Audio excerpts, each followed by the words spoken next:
All right, here we are. I honestly am not sure if this is a live rack or not, or if they're still playing. Okay, definitely not a live rack. Unless that's his one mulligan. Brand new at Ioma this year, every player gets a mulligan per match. Yeah, that's not true.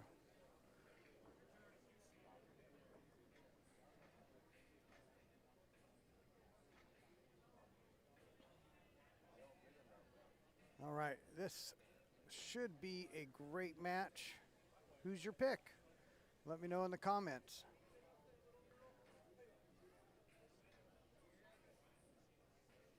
Should be good. These two also have made it to the finals of the 9-ball, which will be played sometime between now and team play. Most likely tomorrow, maybe afternoon, early afternoon.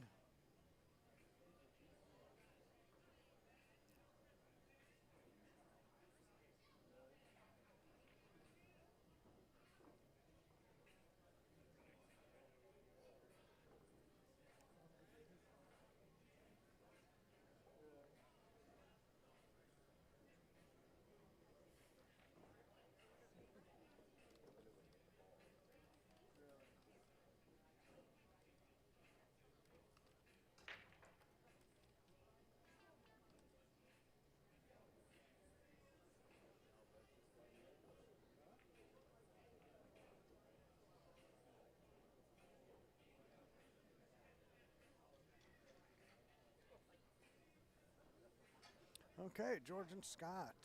Race to 5-8 ball. On the far table, Tony Lee, David Dart.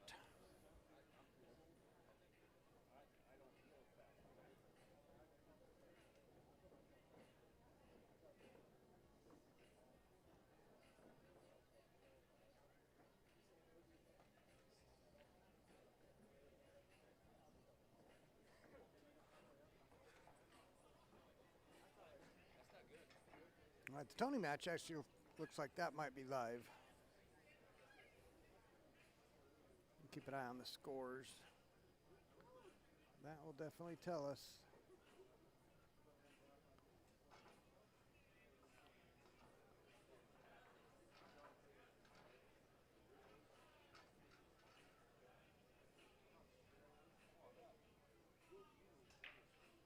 What's going on here?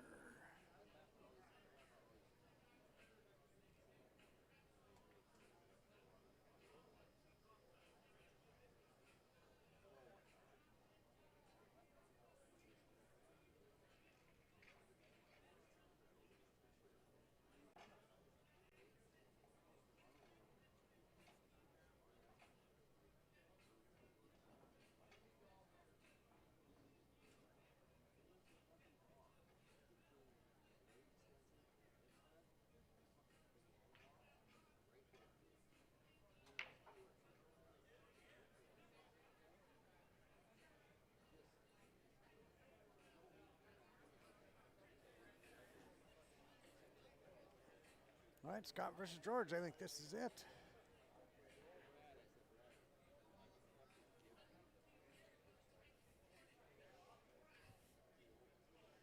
David Dart and Tony Lee is a live game in their race to 5. George checking out Scott's break, seeing what he can pick up.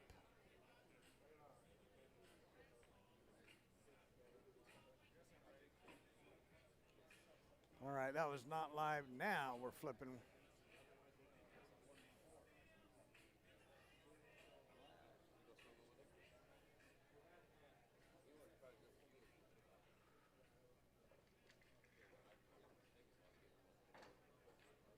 All right, looks like Tony Lee should be getting game number 1 on that table. A couple of great matches to get us started.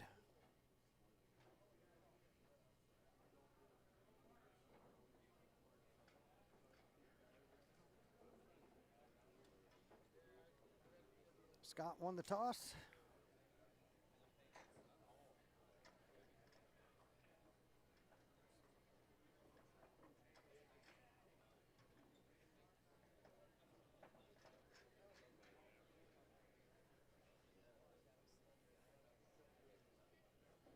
here at the 2026 State Pool Championships of Ioma, operators of music and amusements here at the Waterloo Convention Center in Waterloo, Iowa.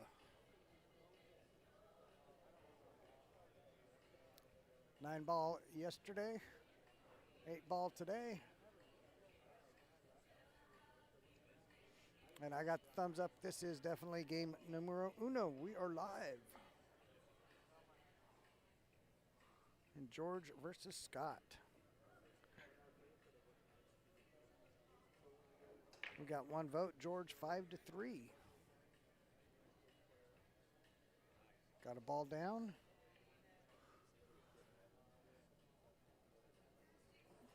Most of the traffic is down table. Look at the arrangement of stripes there. Everything open.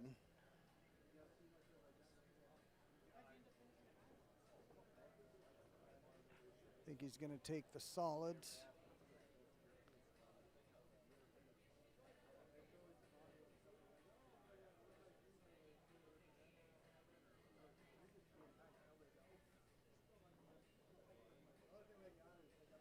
Probably take care of these three up table, the 5, 3, and 6.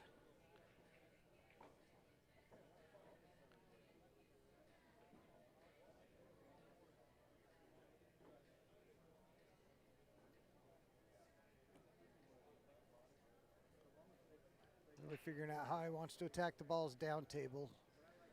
And I believe he's checking that so he knows what to do with the 2, sitting near the 8. Certainly not a ball you want to leave late. Could be the transfer ball to go from up table to down. So I would expect 6, 5, and then 2. Unless he's leaving the 5 because the 8 is on that side of the side pocket. So leaving the 5 so he can get that, leave that to get on the 8. Even though the 8's over the side pocket, it is over one piece of it. If the cue ball were to be down table, would make it tough.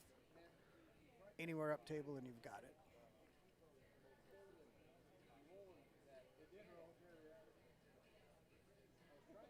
So can't get to the 4 from here. That's the one that takes the most most correct stroke, I suppose. The one you really got to hit is to get on that 4. Well, he doesn't like his layout for those bottom 3. Decided to go ahead and take the 5 now. Trying to get the correct angle on the 2. Still didn't get it.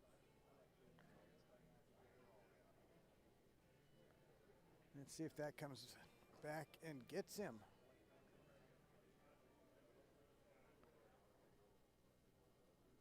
Rep to table 86, please. Rep to 86.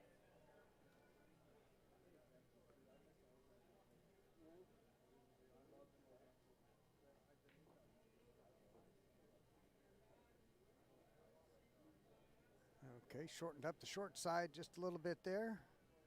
Little nod of the head. He knows it's not getting any easier. You kind of got to go for it again, just like you did there.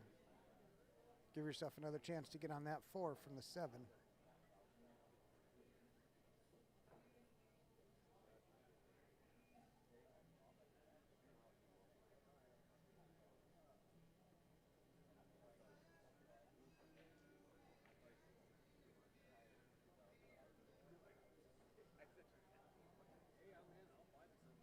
Oh boy, if you take the 2 now, you could go 2-7 and come across straight at the 14 and shoot the 4 up table. But you don't want to have the 4 last if you can help it. He's got himself in a spot though where that may end up being the last ball. I think he's going to try to get on the 4 here. Maybe he's going to try to give it another bump close to the rail.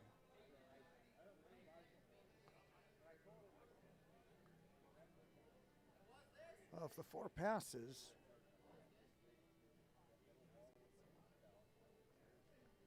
maybe he's taking it into the side off the 8. So he did use the 14 as a stopper to get on the 4. I just thought it would be a little bit different. Does not want that to get in the way. I think he's open. I think it's clear. No, he's got a shake of the head. No way. Oh, it did. I stood up and I can see it is absolutely blocked.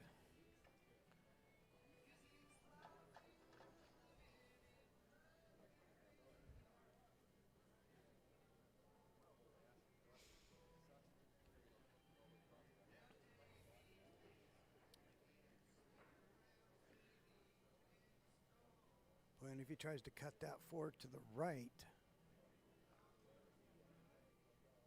that side pocket plays big. He's going to have to draw into it. Avoid that side. It's going to make it a little more difficult to pocket.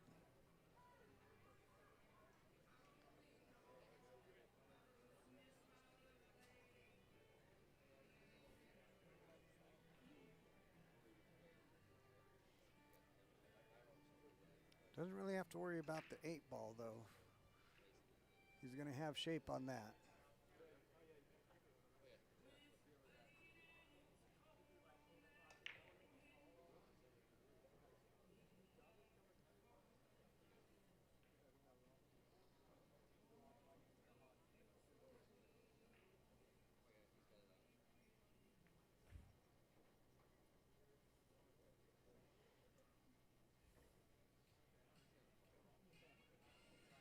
Can he get in behind it? That's what he's looking at now.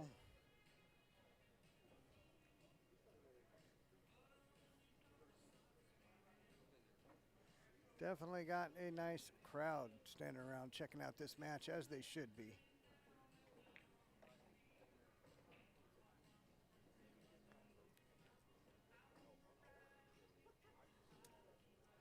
Game number 1, already giving us a taste of some drama. Scott looked like he was going to have the opportunity to get out. Couldn't quite get on the last ball. Brought us to this point here. Now George, his first peek at the table in the match.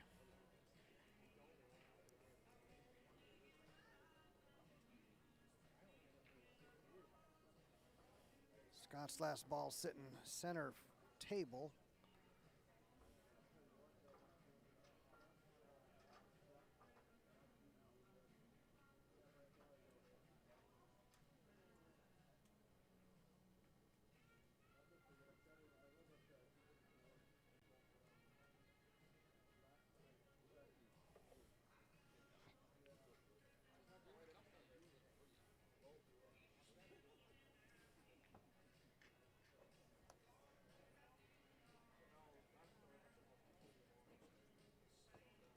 All right, Tony Lee with a nice shot there.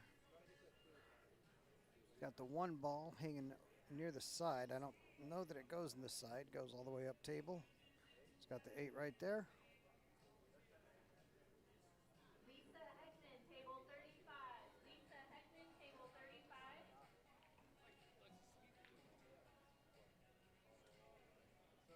Oh my goodness. Well, that is not the shot George was looking for.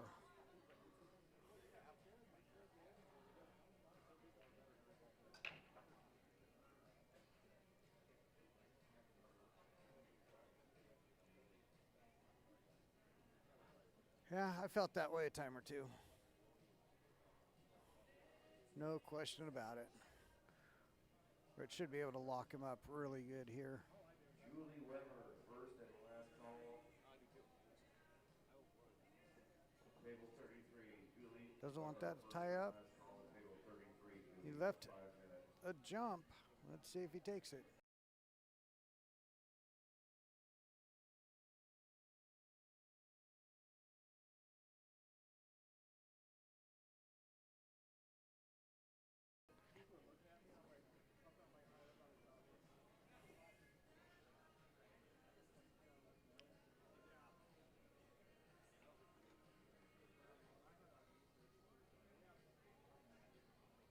Yeah, definitely was left with more options than George would have liked. None of the options are great.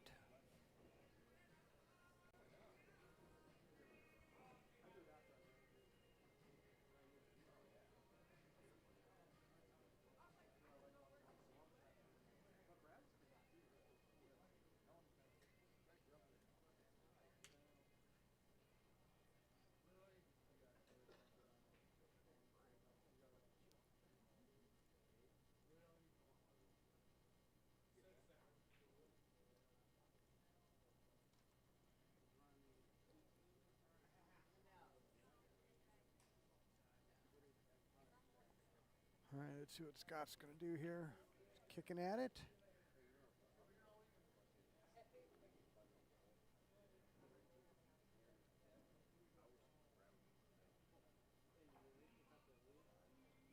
Gave it a whirl. Ah. Did not deserve that. Made a great hit.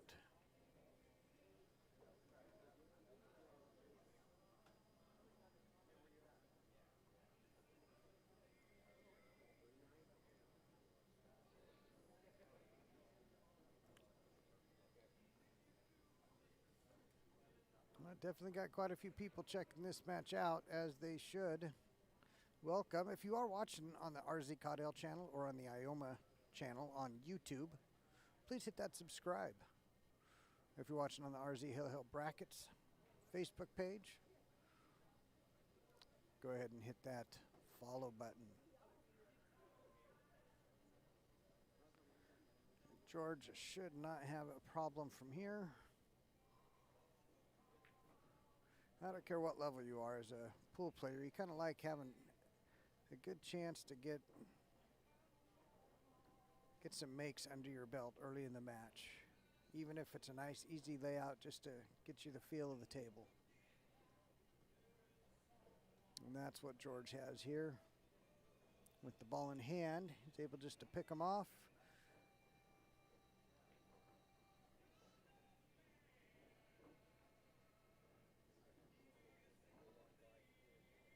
Little rub of the rail.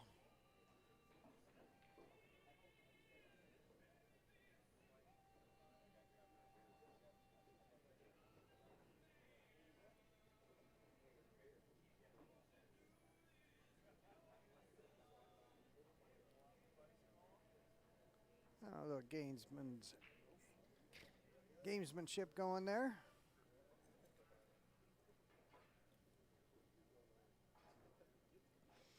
Both players very familiar with each other.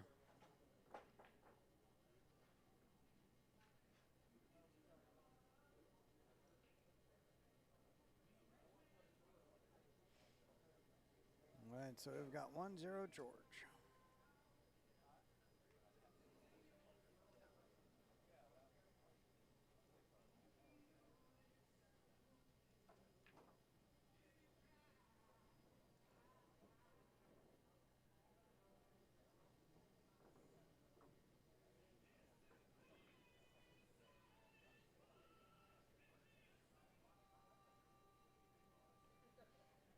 All right, George fighting with the rack.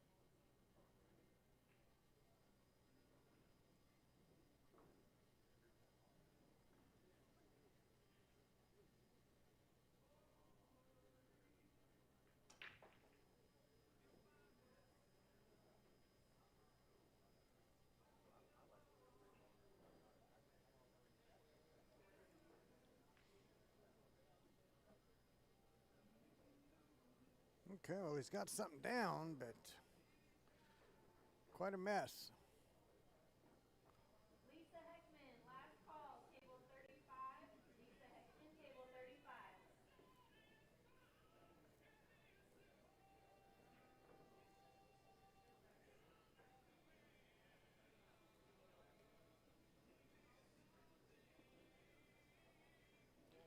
He is certainly going to go with the solids. Just does not have a starter icy for the stripes.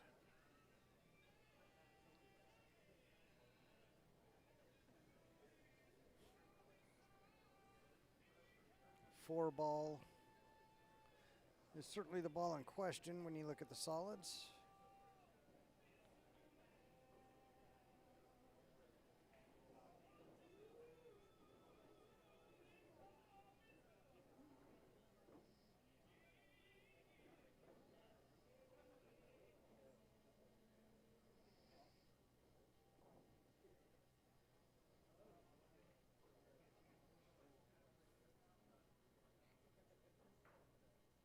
So this would be for shape onto the 3.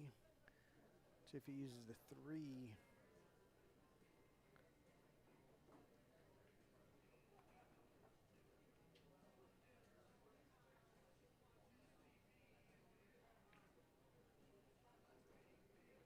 Last call, Mindy Bagel, table 59. Mindy Bagel, table 59. I wanted to pop out for shape on the 3 there. Don't know that he's got there. Don't think he can make the 3, the 1. Nope, definitely can't make the 3. I'm looking right down the line. You can see about a third of the 3 ball.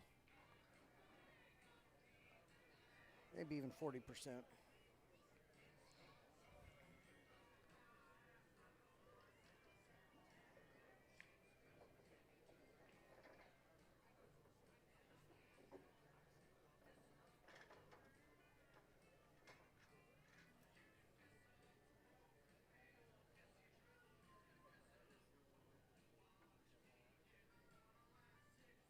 All right, George letting Scott to the table.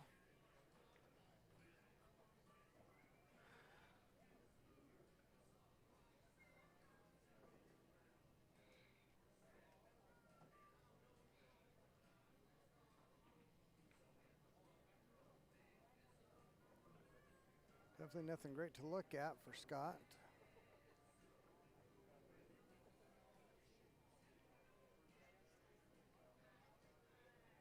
Can't tell if he's got the 13 up table.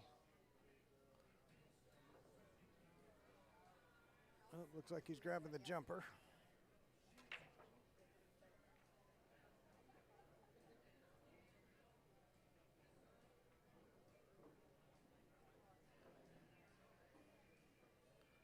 Well, I can tell you, everybody on the loser side is everybody that'll end up on the B side, as they say,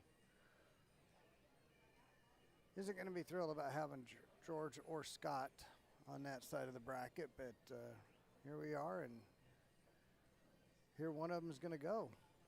It does happen sometimes. What a shot. What a shot. Can we get some love?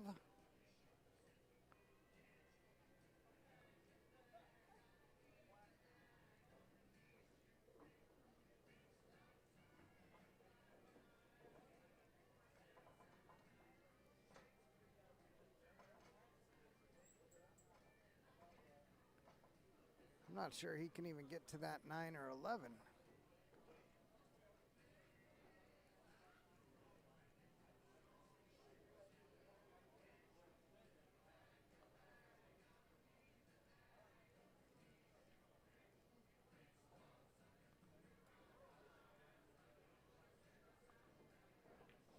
Okay, nice shot there from Scott.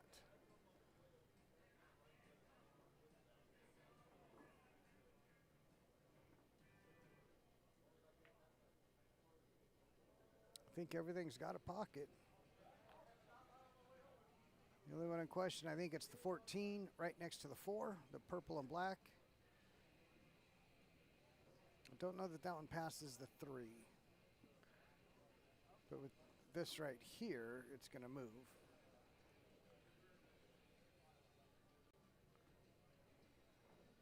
Steep enough to get the 14 out of there and continue forward with the cue ball.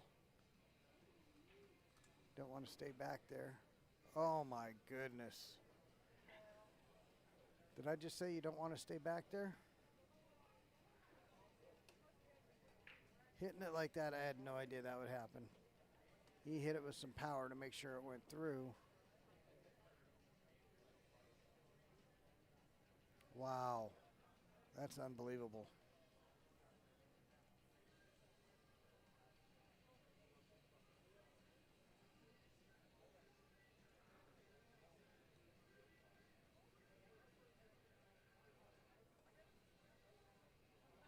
Okay.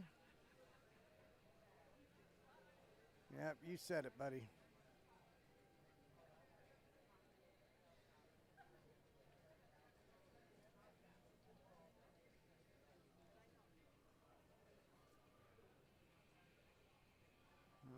been watching this George match. Have we missed a game yet? Nope, we still haven't missed a game yet on the other one. David Dart and Tony.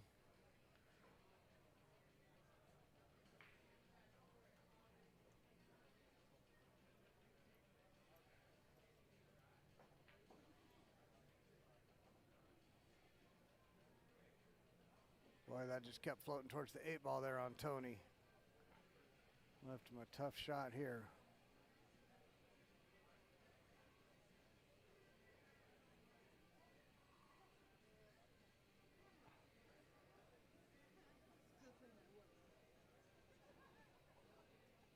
All right, George with the solids. Playing off the rail there.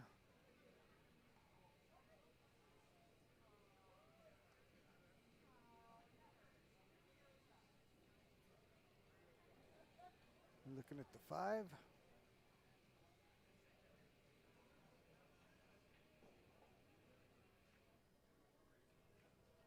Oh, that will play.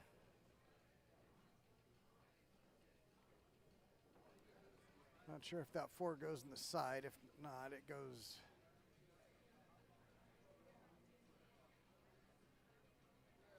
I think it goes in the corner near the Q and 3 now.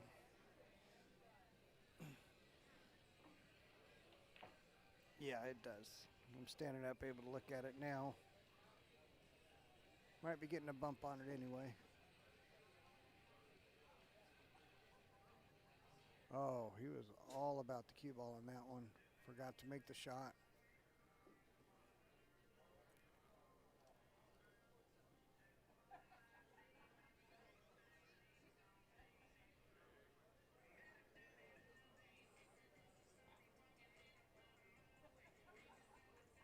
Well, instead of 2-0, looks like this race to 5 is going to be sitting at 1-1. Not that I'm counting this game, but I like Scott's chances.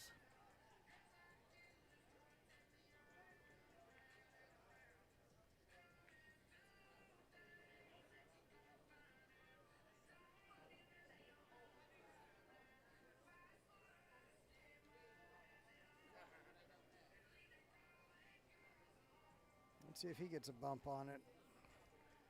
I don't think he needs to bump it. It's got a pocket.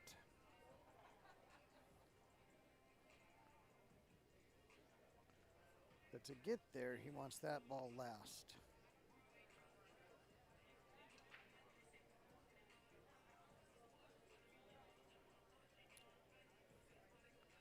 He needs to shoot it in the side pocket, nearest the cue ball right now. The 8-ball, that is. So he needs an angle on the 10, which is down table. The one he's looking at there. Needs an angle on that one. It gets him to the other side of the 4-8.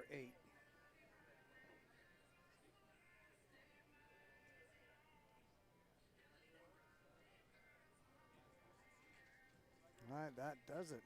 That gives him the angle. Ball speed from here.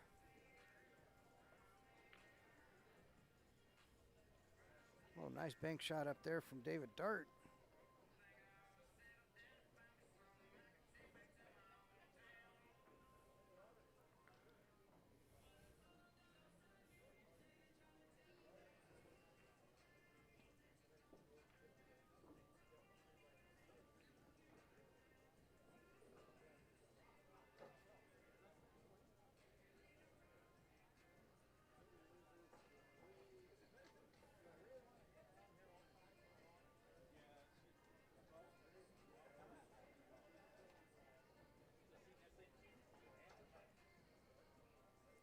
All right, cue ball gave him a little bit of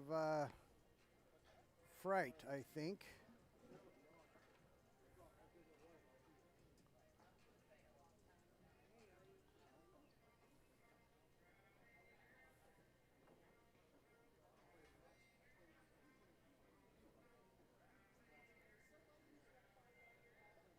All right, David Dart with the break on center table. Scott Hargens with the break. Both games have proved to be Exciting, that's for sure.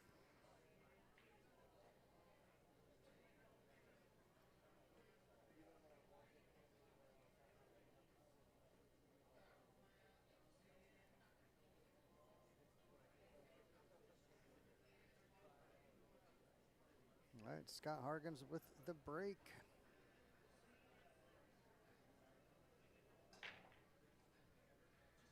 Head ball from the side, and look at the side rail. Look at that. Would you just look at it? Look at it.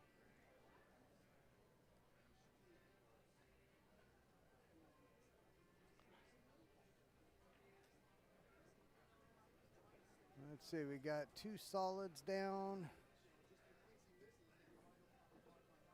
And a stripe, I believe. He's going with the solids. Needs to bust the 8 ball out. He's got, oh, Scott.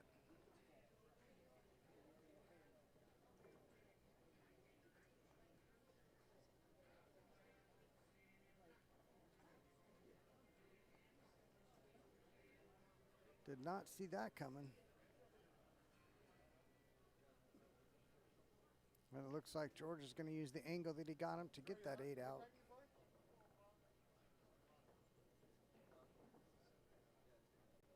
Boy, what a turn of events there. That's the shot that Scott would have had in front of him.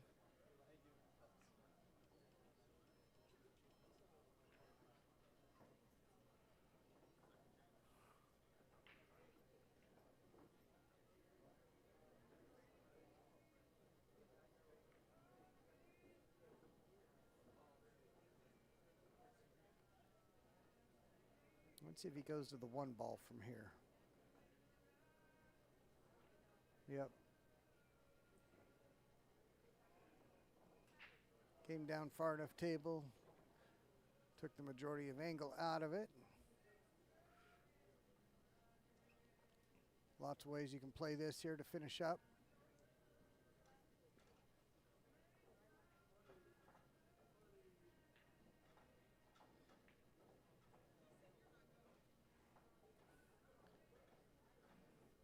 That should be, I believe, the 5 and the 6, but it looks like he's aiming to, yeah, okay.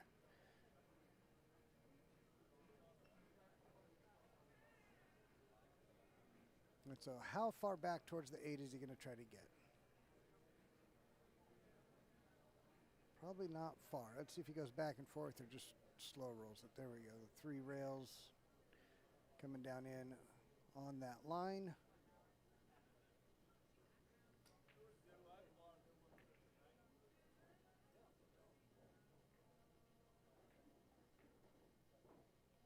All right, and George, game number 3, and we'll have the break, game number 4.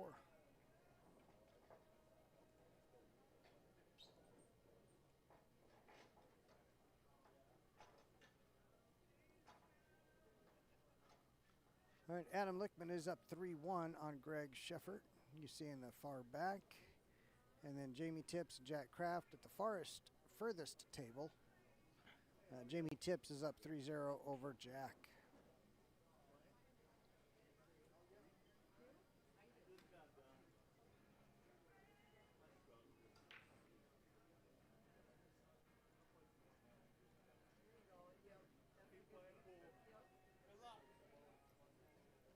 All right, George going with the break.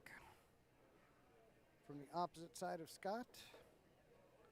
1 southpaw, 1 righty.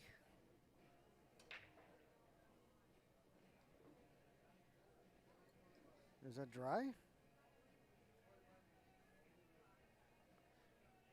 We got the dry break. Good majority of balls went up table.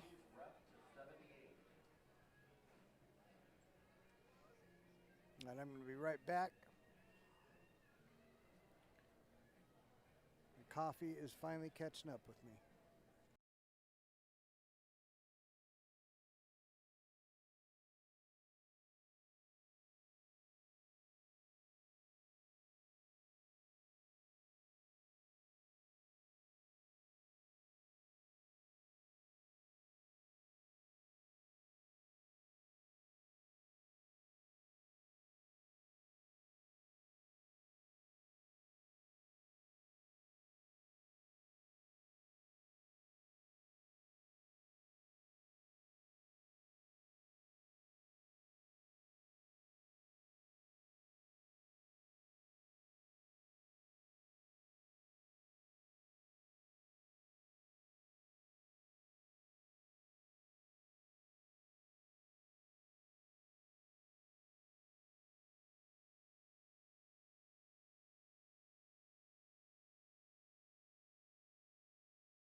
Okay.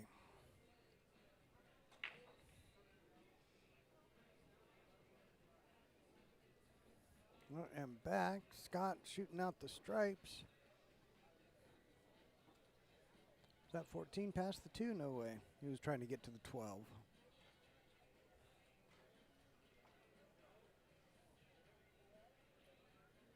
He still has the 11.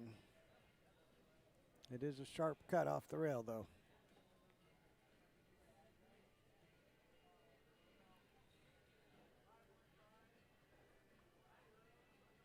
Checking to see if it's actually on the rail.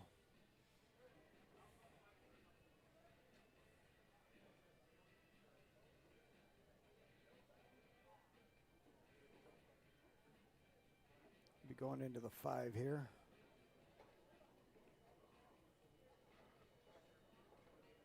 Nice shot. 12 looks like it does have a path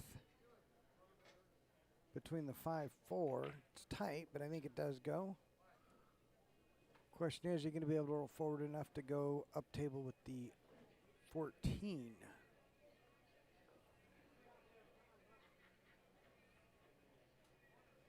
So bring the 9 back for the 12 at an angle that allows you to get to the 14. I don't see getting to the 14. Well, you could get it from right here, but then 14 to the 12 would be real tough.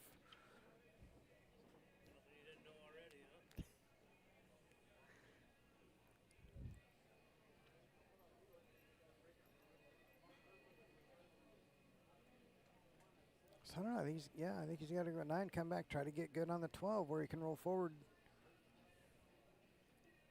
Unless I'm missing something, which is not only possible, but likely.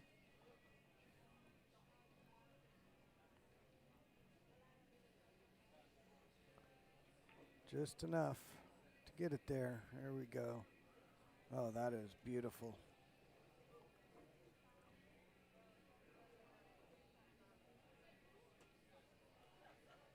Well, he doesn't like it.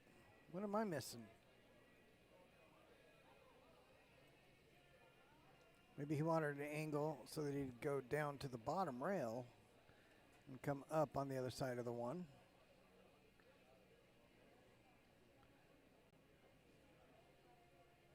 That actually would have made, it likely is why he's not happy about where he's sitting, because going forward he's going right towards that 5. Could make for tougher cueing.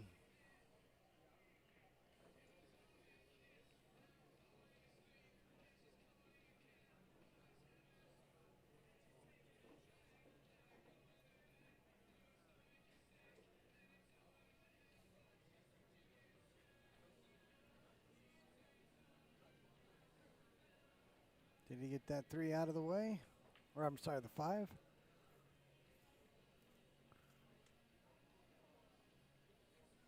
Looks like he is over enough to shoot the 14 up table.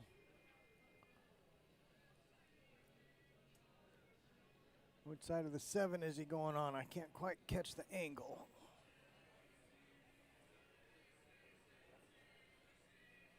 Oh, looks like he is going between the 7 and the 3.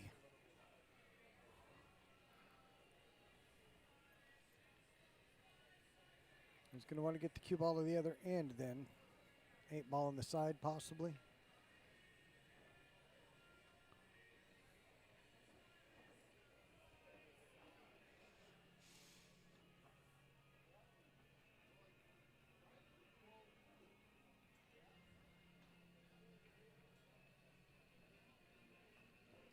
All right, I missed it. David Dart did get another game.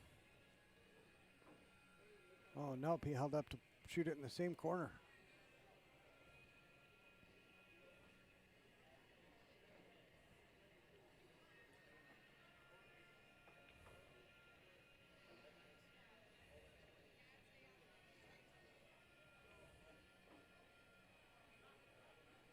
Nice out from Scott.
Okay, Scott checking the rack.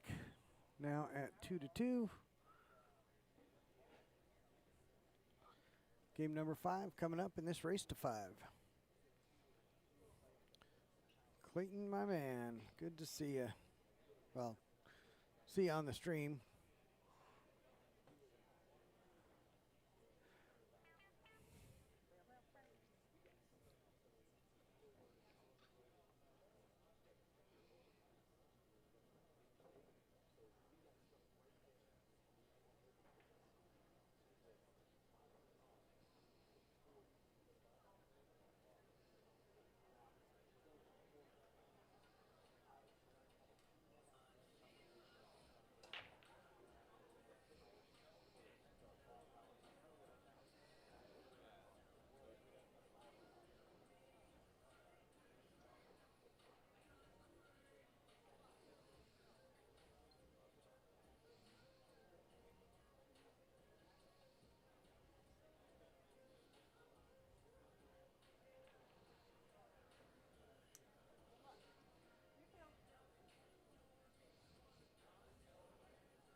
All right, Scott used the open table to his advantage there.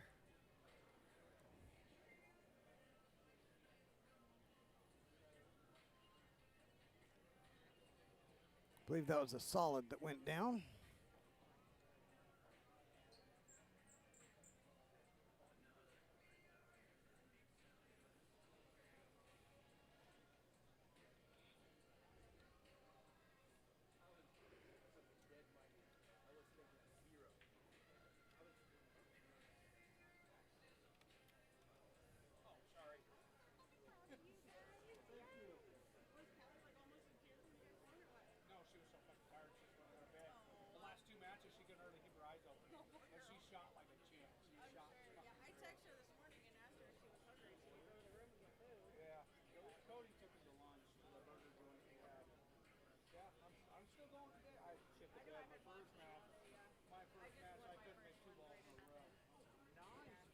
Okay. Scott with a good chance here to take 2 in a row and go up 3-2 on George.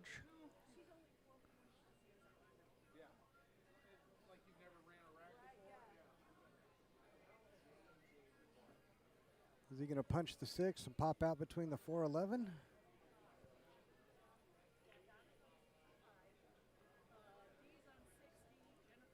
I bet he'd like to go from the 6 to the 1, but I don't know that that's going to happen.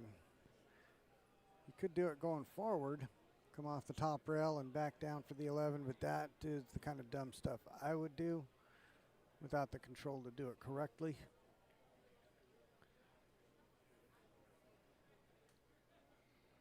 We'll see what he's doing here.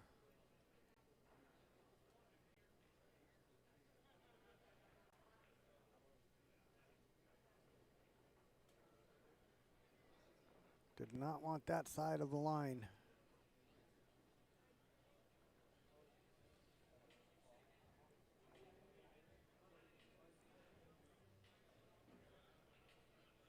He might be able to go forward and stay under the 1.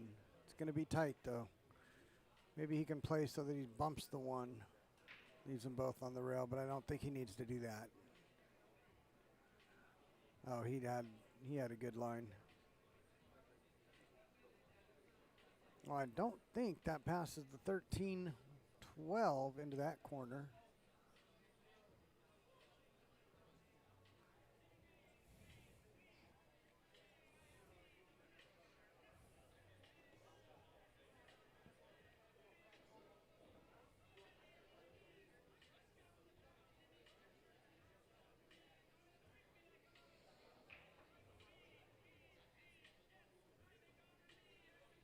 Well, the way he's looking at it and the lines that he's been checking makes me think it does pass.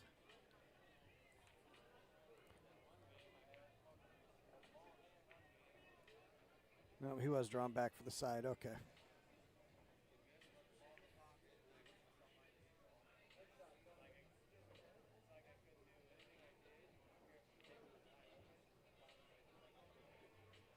Another good out there from Scott. George with the break.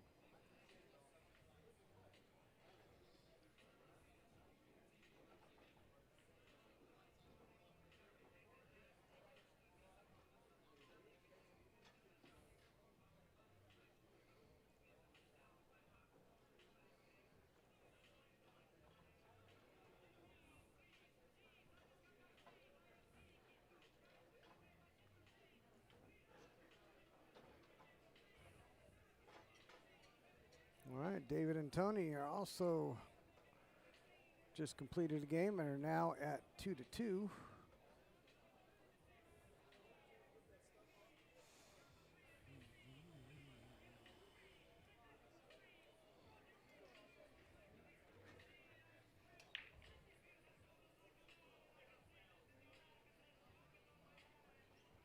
Dry break. Oh, that's two of them.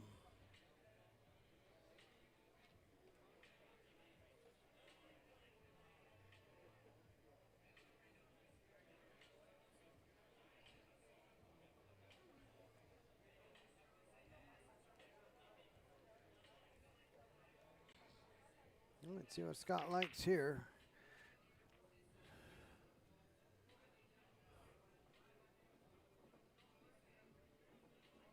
I think he's looking at the solids.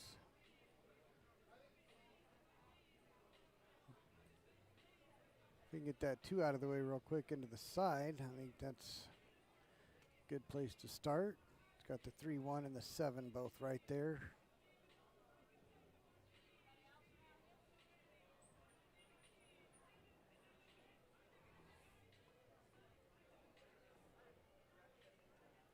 All right, the 3-1 it is.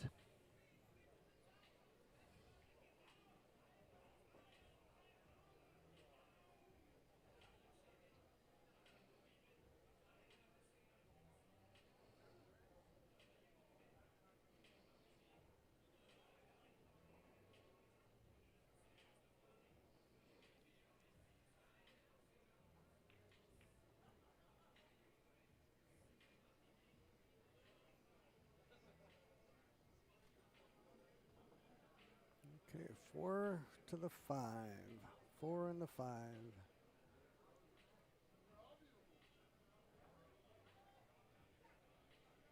We can actually get the 5 from a couple different ways.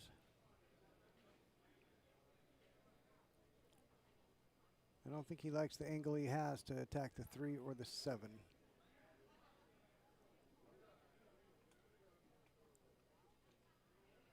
He certainly would have preferred to play all the balls down table before he went up table. Also need to start thinking about that 8 ball. Unless he plans on using the 5 to drop between the rail and 15. That's a small window, though, to get the angle you would need to go down table off of the 5 in the side towards the 8.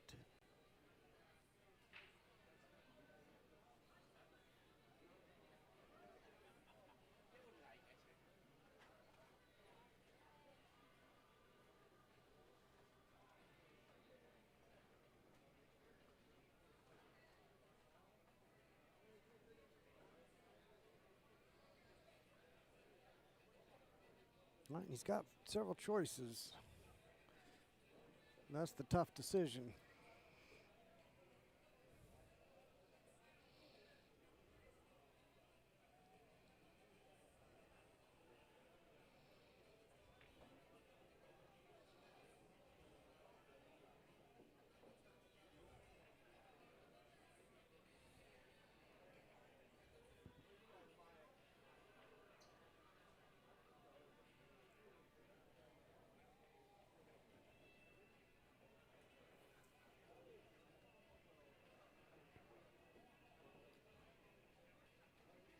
All right, David Dart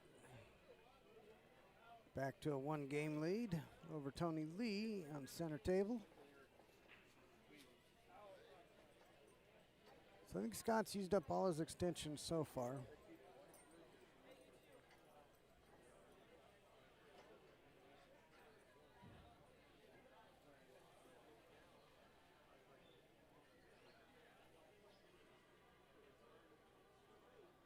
think we're going to see him take the 7 and then the 4 or the 6 off of that.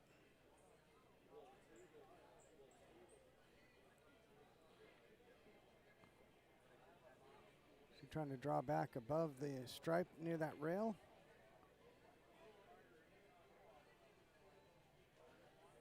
Okay, he was playing to get onto the 3 by drawing back.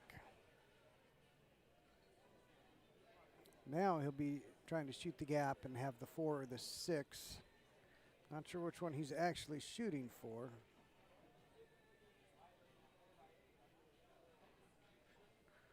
Well, he'll take the 4. Looks like he's got the 4.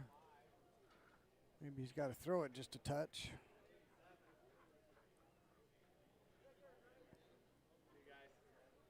I am curious how he's going to get to the 8.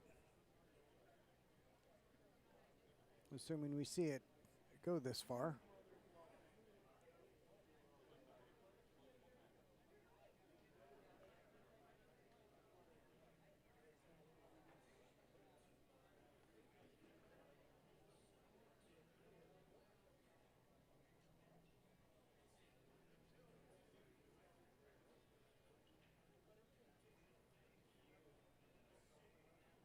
Oh, he's got the jump cue.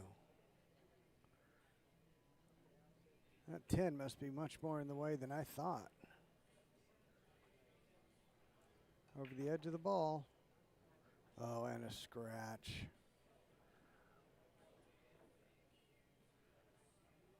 Oh, that's not gonna, it's not gonna help his cause. George with ball in hand. Let's see if he takes care of those 2 right next to the 8 ball first, or maybe the 9.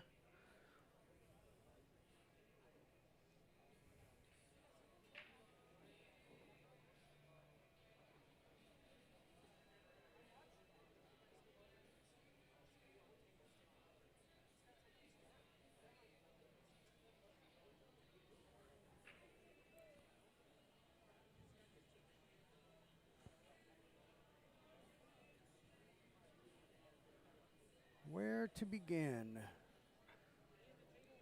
What's going to be his first ball taken? Y'all probably got time to answer. Let's see who's right. Which ball is he taking first? Looks like we know that answer. Not yet.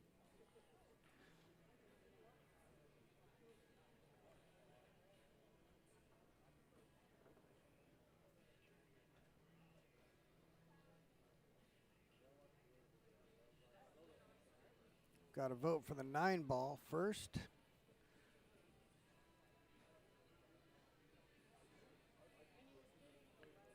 I think that's what he's going to try to. I think he's taking this because he wants to bump one of those. I think he does. I mean, otherwise you'd start with them. Yeah, I like getting the 15 out of there, but to where? You put the cue ball in tight next to the 13. If that 6 wasn't there, it'd be a no-brainer.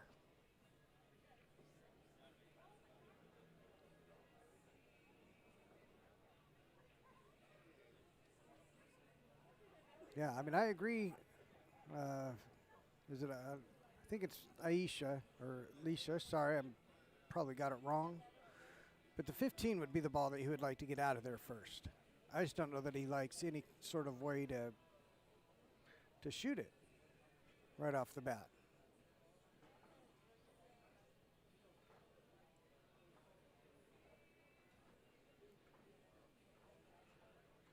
It's a puzzle.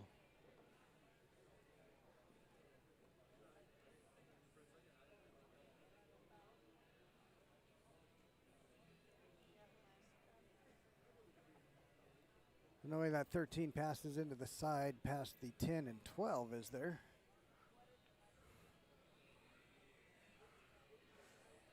Yep, I think he's coming back to this so that he can bump one of them.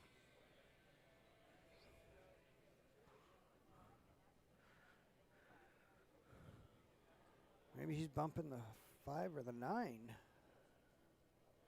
The angle he's given himself on this shot.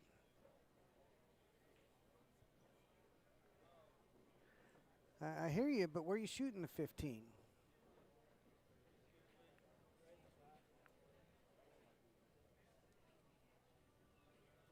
You shooting it in the side? If you're shooting it in the side, where are you putting that cue ball?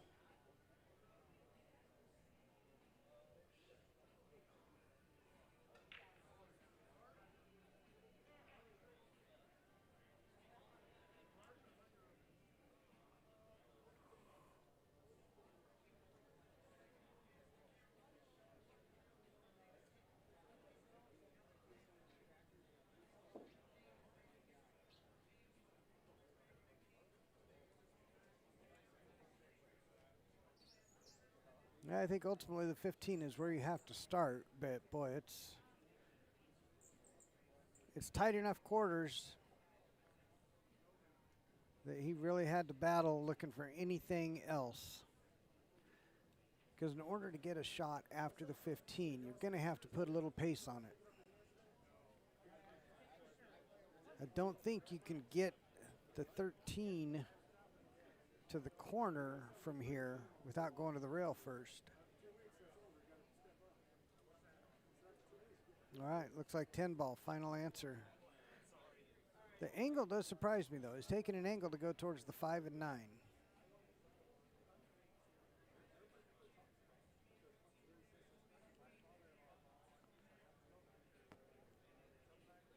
I guess you don't want to push the 15 or the 13 towards the rail or the 8. So, yeah, that would be why.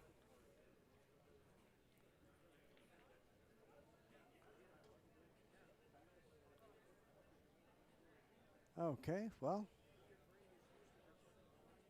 that definitely did not get the layout he was hoping for. Now what? Definitely moved the furniture.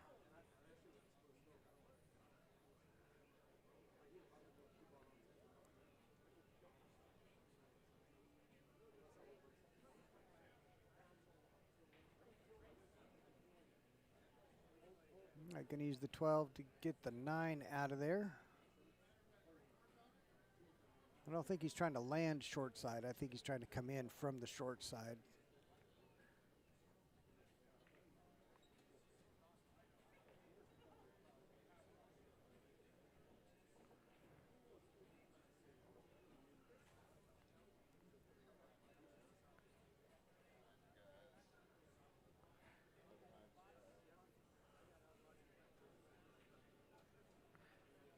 $13 off, 15 in the side. Well, except that he's got to take the 15 now.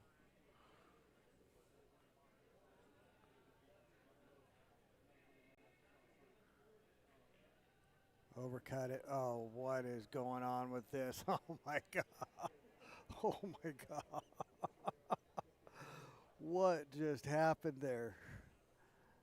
Oh, heavens. What are we in for? Did anybody have that as far as their next shot? Oh, my goodness. Oh, my gosh. What are they going to do? Potential stalemate? I don't think so. I don't think so. Look at that. Look at it. Oh my gosh. Oh, that's incredible.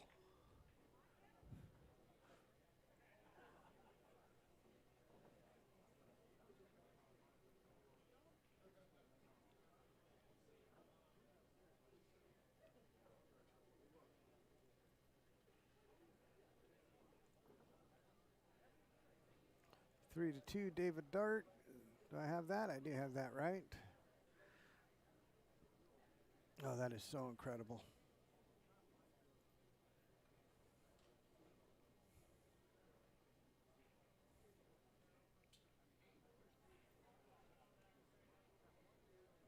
Holy smokes.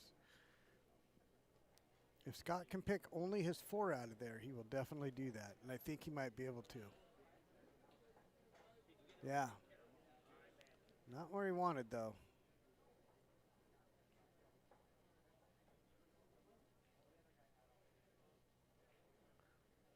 This will be interesting. I tell you, I think both these players believe that they can get the shot that they need to make this rack work for them.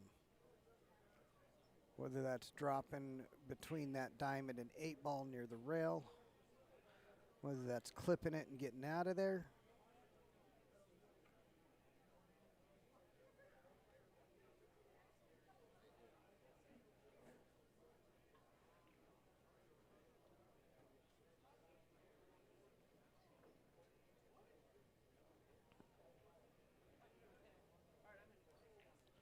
Boy, this is something else.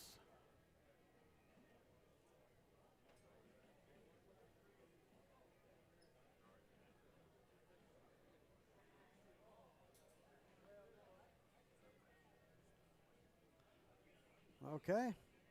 I would say the chance of a stalemate just went to 0.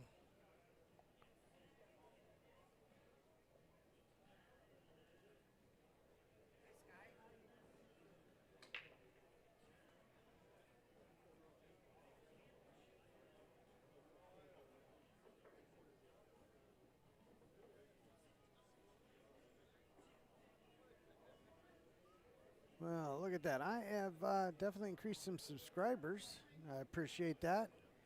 If you are watching on the RZ Caudell YouTube channel, please do hit subscribe. If you're watching on the Ioma YouTube channel, also please hit subscribe. In fact, wherever you're at, hit that button that says thank you. We do appreciate it. Okay. What is Scott going for here? Is he playing for the bank? Cross side? Is that 13 getting in the way? Was he trying to drop short side to shoot the 4 right into the side? I don't think that's going to happen.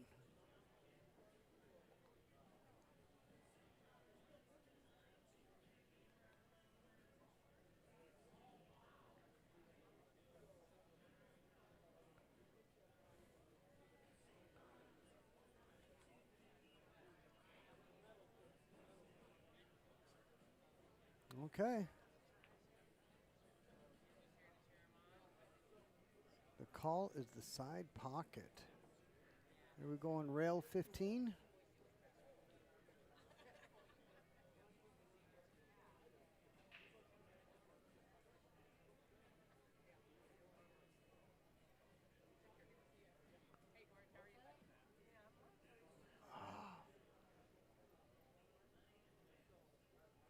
Just missed it. You got to like George's chances now.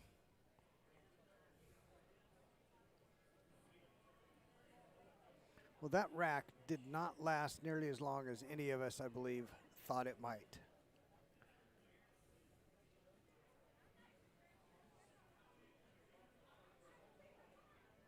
Well, awesome. 2 people just subscribed since I asked. Well, I appreciate that. Well, we starting with the combo? I think we're starting with the combo. Just got to get on that 14.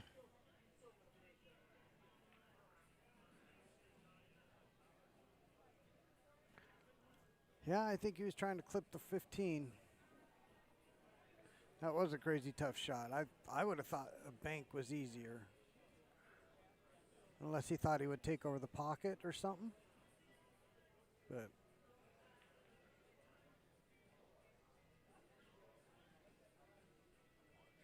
well, I think George likes that. I think he likes that a lot.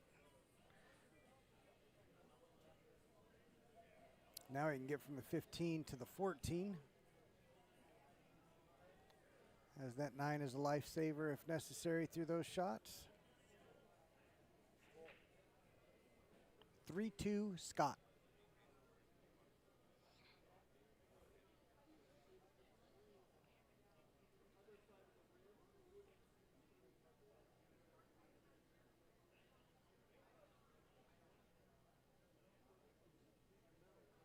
Yeah, so we're going to get to 13. Checking his angle now on the 15.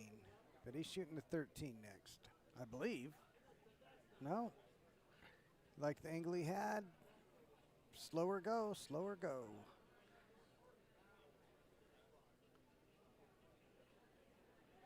Boy, what a rack. Let's see.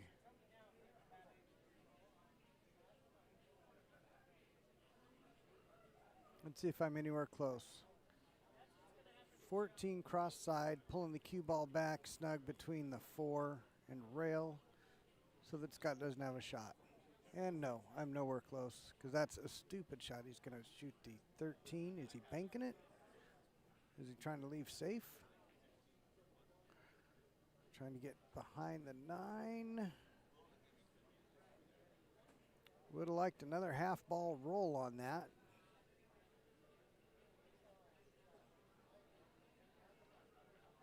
But he'll take it. Very good shot from George.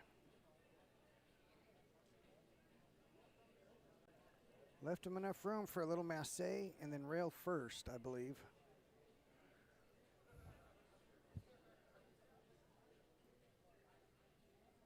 Good news is with the 8 ball hanging, you don't have to worry about that.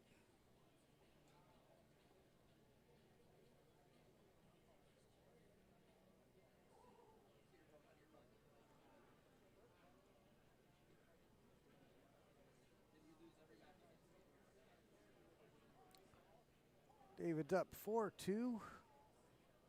Get that updated. David's on the hill.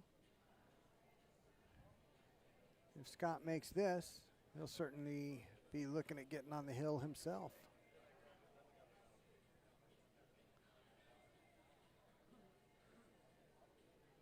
Time to channel your inner Efren.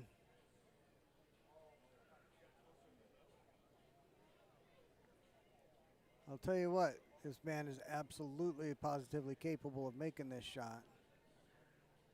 I expect it to be close.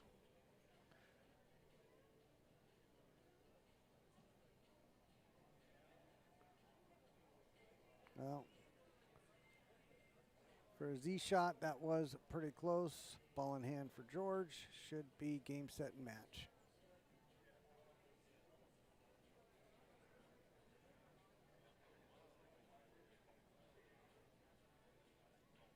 Just roll forward.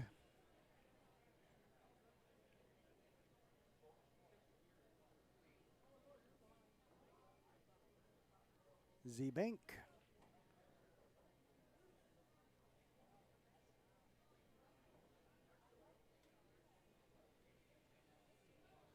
All right, there we are. Tied up at 3s.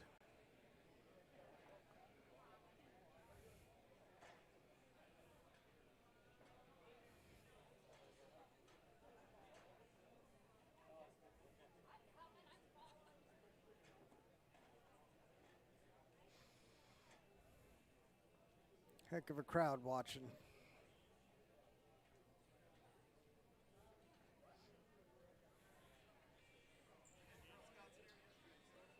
As they should be.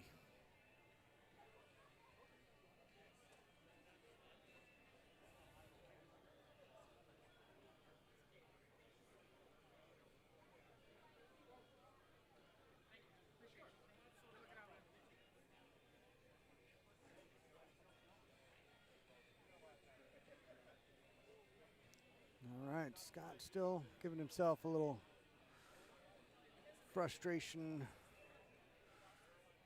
word. Let it go.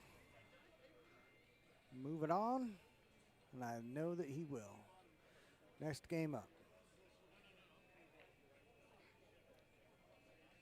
He gets 2 of the next 3 breaks for the total more games that he's got left. So potentially 3 games left, and he gets the break in 2 of them.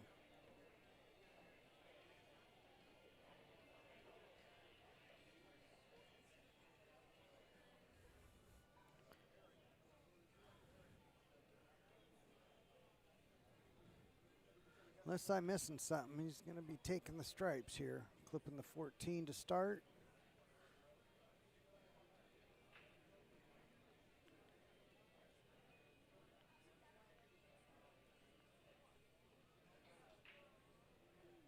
All right, is that 11 past the 6? That 11 past the 6, he's looking good. He's got the 9 there. So of everything left, that 9 is going to be what's on his mind at this moment. Pretty sure that 11 goes down table, and if he gets the good angle right here off the 13, if he gets straight in on the 11, he'll be looking good.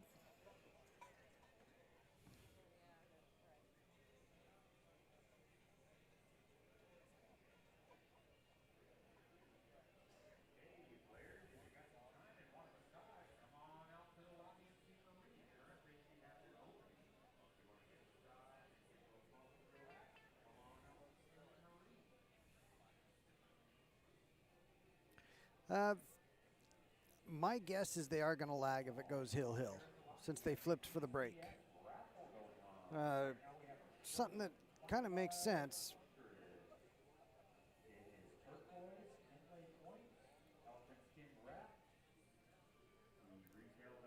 That's what I have seen them do in the 9 ball. I assume it's the same here. They don't bother lagging unless it's going to matter, which means you've gone to hill-hill.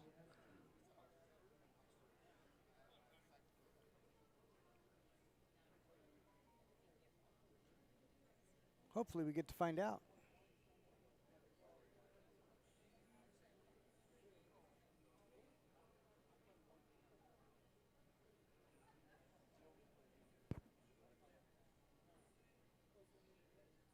All right, here we go. Wants to get the correct angle on that 11.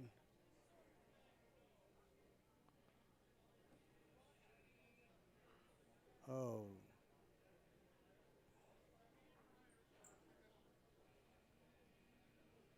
Okay, I was wrong about how he was handling that.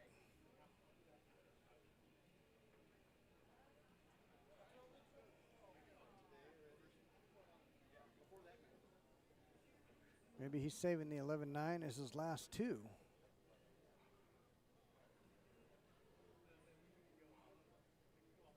Maybe he'll go 12-11-9 here.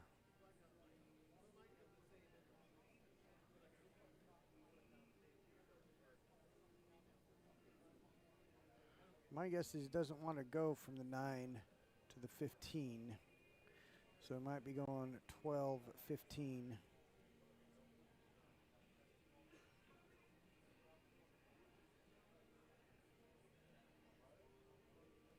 All right, draw back for the 11. Probably looking to get as straight in as you can.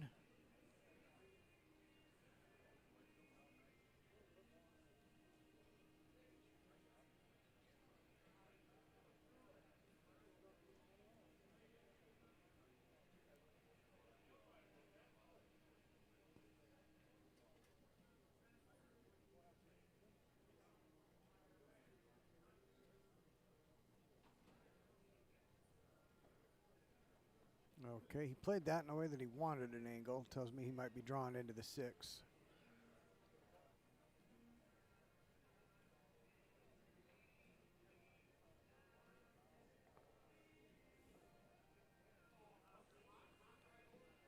The risk there is that 6 catches the knuckle and comes back out and blocks you.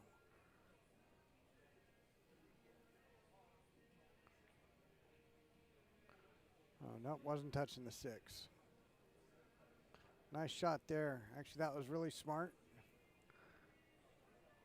Looking at what he did, he was able to come further up table and decrease that angle a little bit. A little wider window for him to hit up table. What a great shot. Nice out, Scott. George looking to match.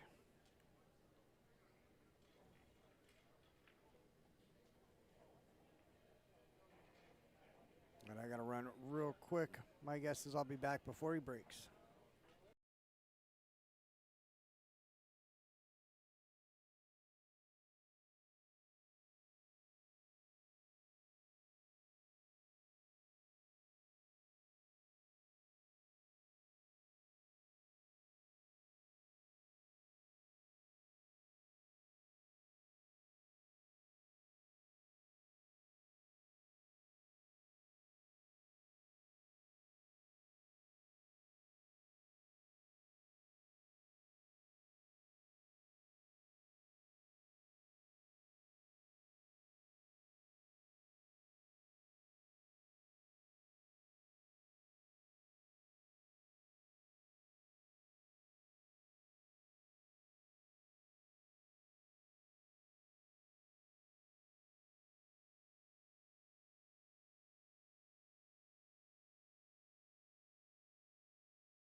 And I'm back.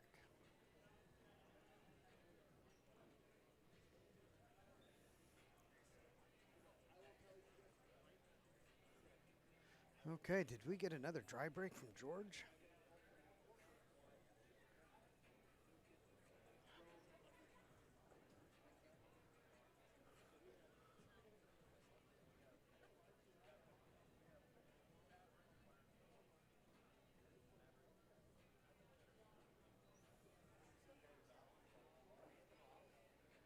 I had to run away from the stream real quick.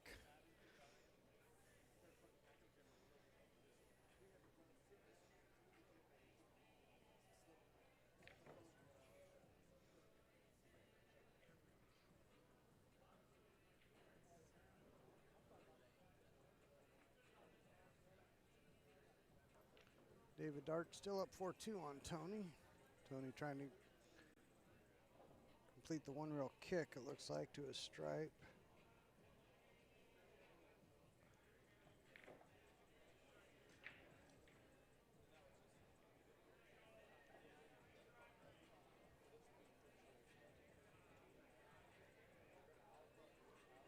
Now we got a little Forrest Frank kicking on. How about that?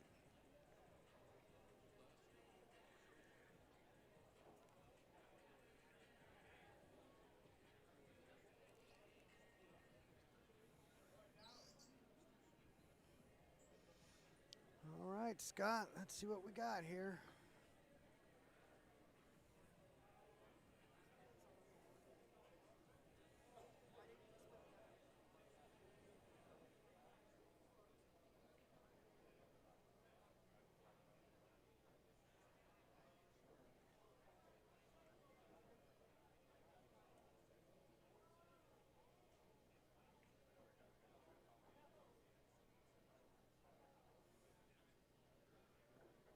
All right, David Dart looking to close things out on that center table.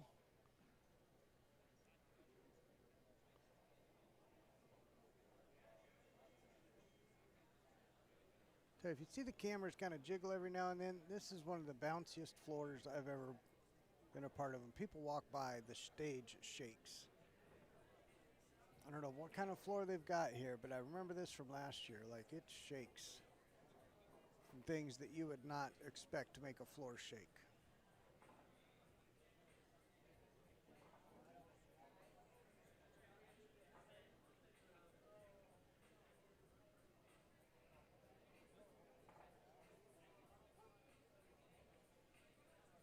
Someone just bumped the camera. I'm going to go make sure they're staying off the camera. Nice shot there from Scott.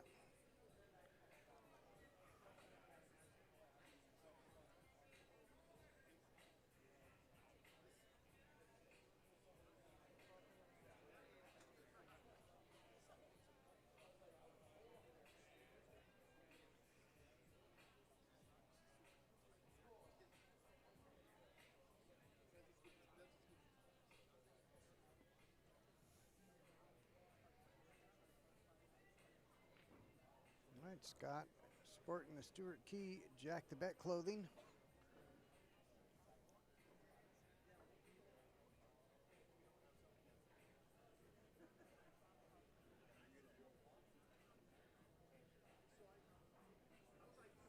Well, someone predicted a 5-3 score. They just had the 5 wrong.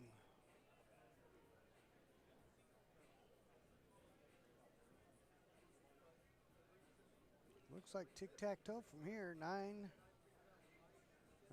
Not sure if that's the 12 or the 10. To the bottom right corner as we see it. And the 11 and 8.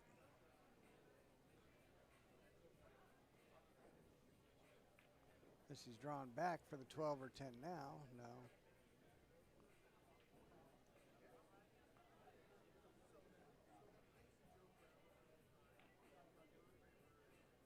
All right, talking to himself about the angle.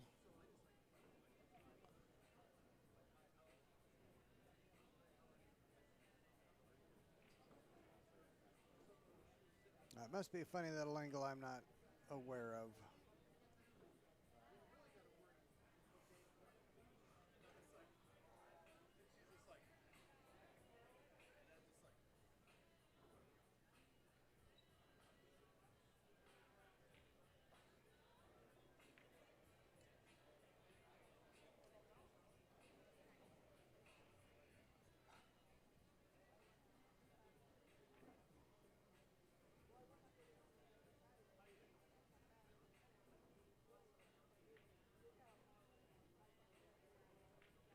That should do it. All right, Scott over George.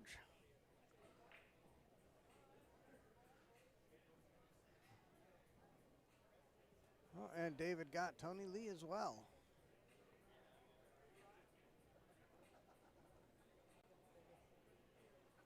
Ladies and gentlemen, if I could direct your attention to the ECS booth downstairs next to the scorer's table. We have it shown, limited queue down here, $2,500 value. It could be yours for $20. Come on down.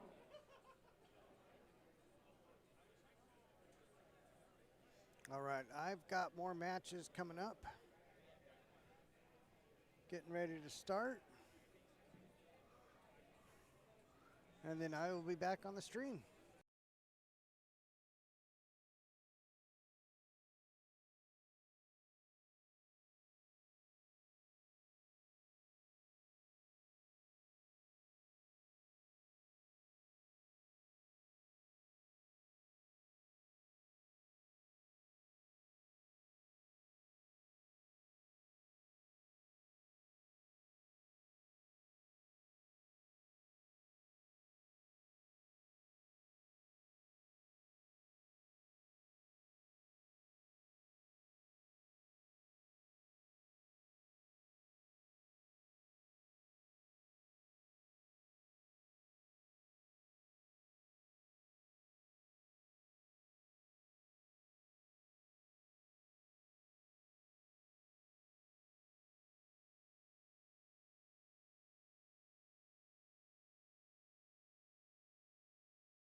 Okay, did I miss? The game. We're about to check the score here. A little refresh. Maybe Jess and Amy. Nope, looks like that is still game one unless they haven't marked a winner. Danny and Dan.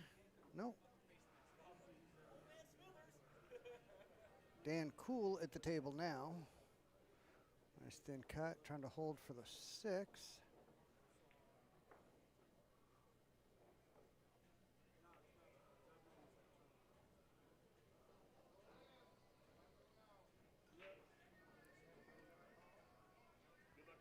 Interested what he's going to try here.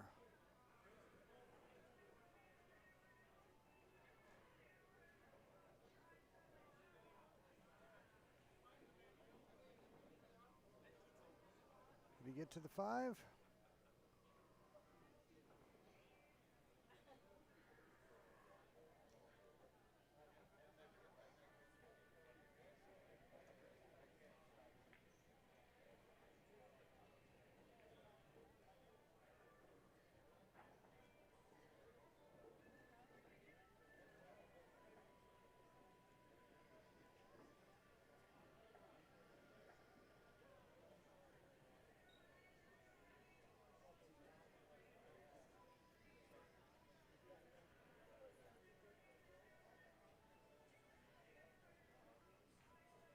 All right, can you guys still read that score?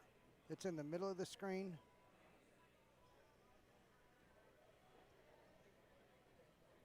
Oh, thank you. Thank you, thank you. Somebody called out I had the wrong match. This is definitely a master match.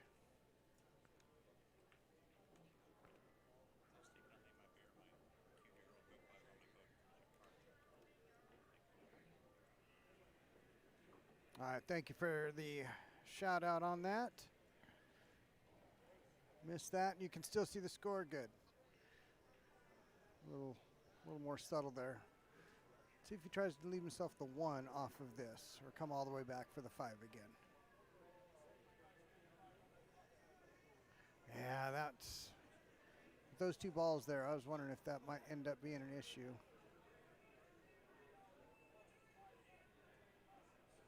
Seven now just got tough, and I don't think he can, unless he banks it now.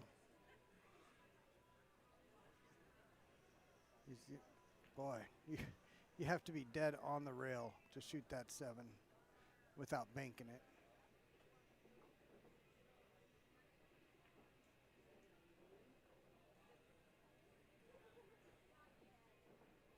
And I see a few different possibilities. I'm not sure which one is the best. You know, you bank the 7, come around 3 rails, center table for the 5. You could just shoot the 1 and try to bring the cue ball up underneath the 5, pin to the cue ball to the backside of the 5, utilizing the 1. Or just shoot the 1 here. You're going to clip the 5 most likely and hope you've got shape on the 5 that gets you to the 7.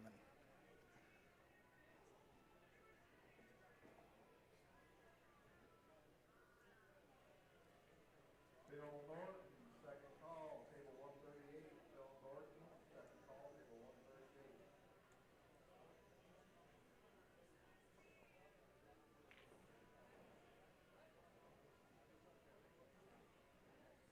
138. Yeah, he would have had a tough go from there. All right, Danny Roach to the table. All right, I see Amy put an 8 ball down there.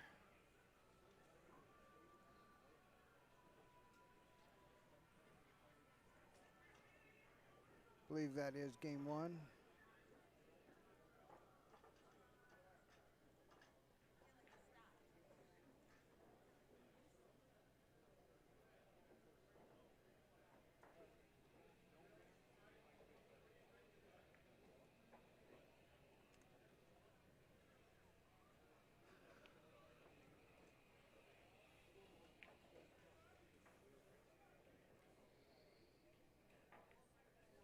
All right, right, Danny Roach trying to finish off the stripes.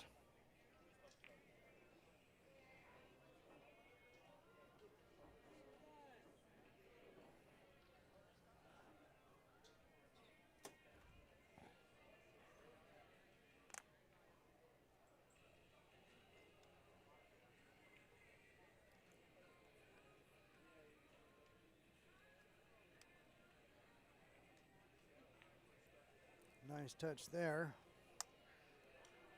The 12 and the 14 need solved. Let's see what his plan is for it.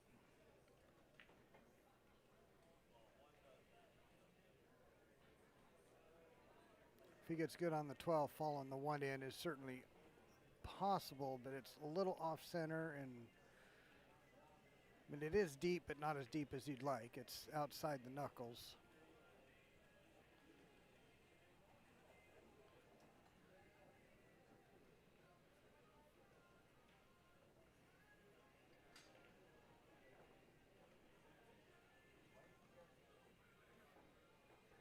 All right, take the 11, send that 12 towards the 1. I think that's what he was looking at.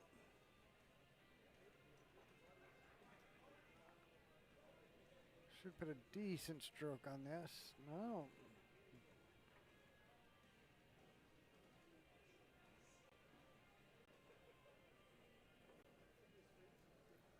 All right, if he can cinch that 14 up table.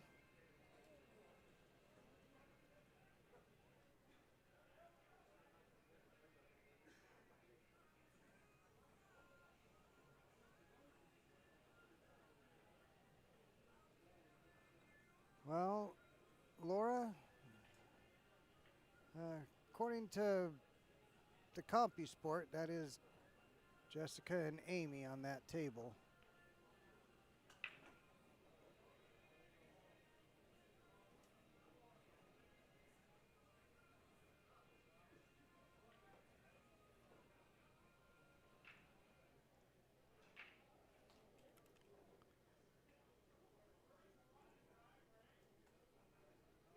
And that definitely matches her picture.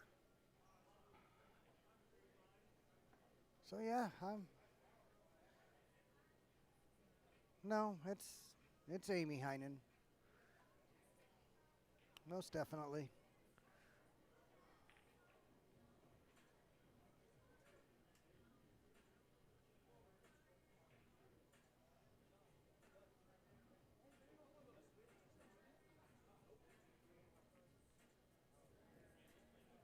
All right, Dan with the 5 ball, trying to get on the 7 probably. Unless he's going to go from 1 to the 7. He is going from the 1 to the 7.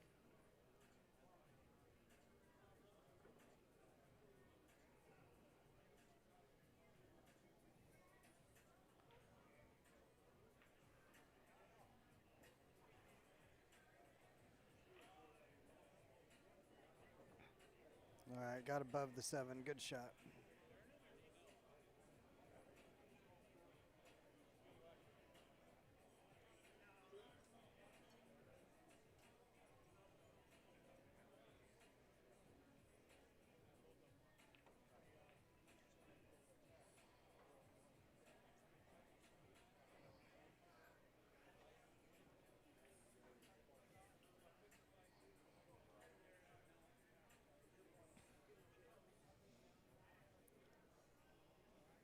I think he's taking this all the way down. Don't think it goes to the side. Pop out center table. Or draw back.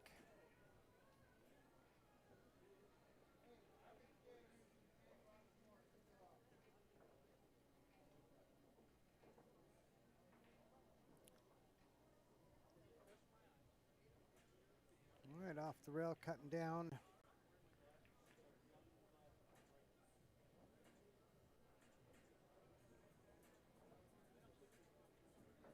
Nope, it did not get it. I don't think the 8 got Danny. I think you can see the 12.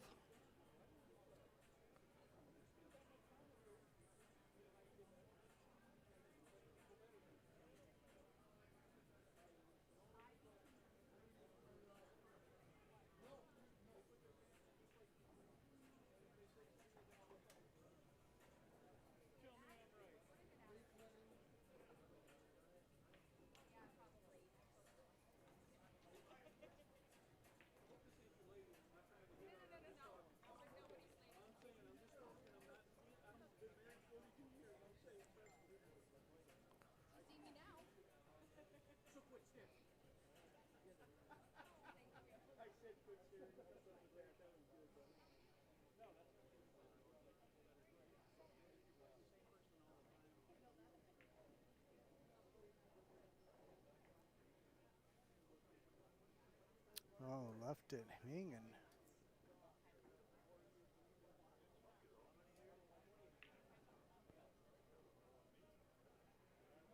Bank for the win.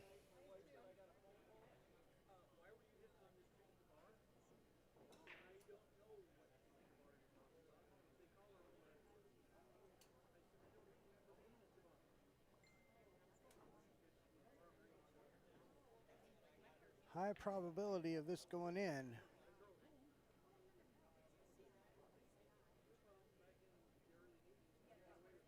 But not as high as he'd like. Referee to table 32. Referee, table 32.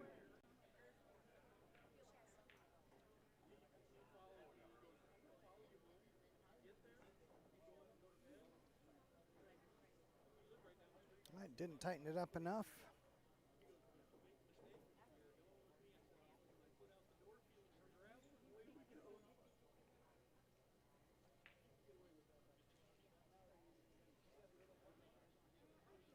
Rutrow. Ooh. Boy, howdy.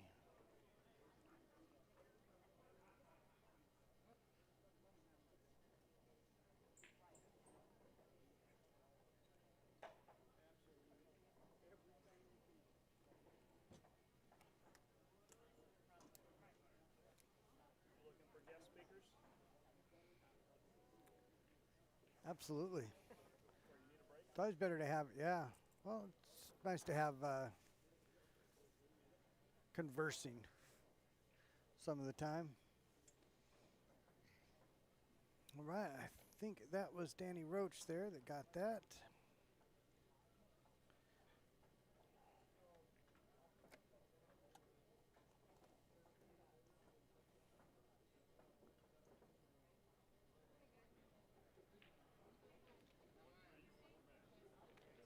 All right, I am about to bring in a special guest pretzel eater slash guest. Just turned on his equipment. Let's let him say hey and see how he sounds. Please let me know if our volumes match and if you can hear him. Say hello to Tommy LaCarbo. Hello, everyone. Hope you're enjoying the top-notch stream. You got 4 great action tables going. Did you catch any of that match between Scott and George? I saw it when Scott jumped and gave ball in hand, and then George was thinking about how to get out. I got called to a match, and then my opponent the tournament desk said he shouldn't have been in the bracket. He was an open player that somehow accidentally got put in the Masters and was not even here for singles. So anyway, so I got a bye. So now I'm back. All right.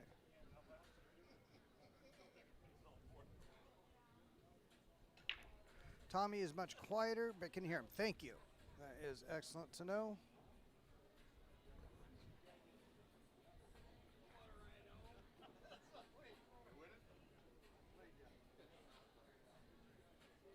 All right. Tommy, how you sounding now? All right. Who do we got playing? Jessica and Amy. Yep, we've got Jessica and Amy on the middle table, and then Dan Cool and Denny Roach on this front table here. On the other side, the matches we can't see, I can show you this right here. Oh, okay. I've got this lovely little benefit of knowing how this works. So here's our string tables. Here, Oh, okay. just going right straight across. Gotcha. I didn't know that those are the same views there. They are. Okay, But yeah. only one of these views is actually going out to a stream. Okay. All right. Gotcha. So this is where you can do stuff with your stream, move stuff around, add, take away, Gotcha. and then when it's ready, you move it over. Okay. So if I talk about Jeremy's game, they're not gonna know what the heck we're talking about. Nope. All right. Good to know. You just let them know it's the far table.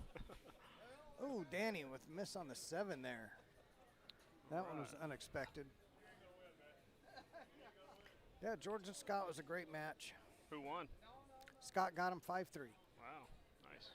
It started with a few real battles early on. And the last few games were some really good out shooting from Scott. So got the good mix, got some really good outs and got some really good battles. So now to the love of all the master players, George is on the B side. Because everybody's gonna love playing him on that side. Yeah, Well, from what I've seen, this division is kind of like if you're in here, anybody has a chance. So well, certainly, and it's a race to 5. but George is definitely one of the highest rated players here. So not who you expect to meet early, because that was a first round match. That was. So a little surprising. Not that Scott can't do it. I think he's won this thing before in several state tournaments. So definitely no joke. But yeah, when you see George's name on the B side, you're like, oh crap. Yeah. At least that's what I say. I want to play George for the hot seat if I got to play him. Right. And Not for- then maybe he oversleeps. Not for 23rd through, Yeah. or 25th through 32nd. Yeah.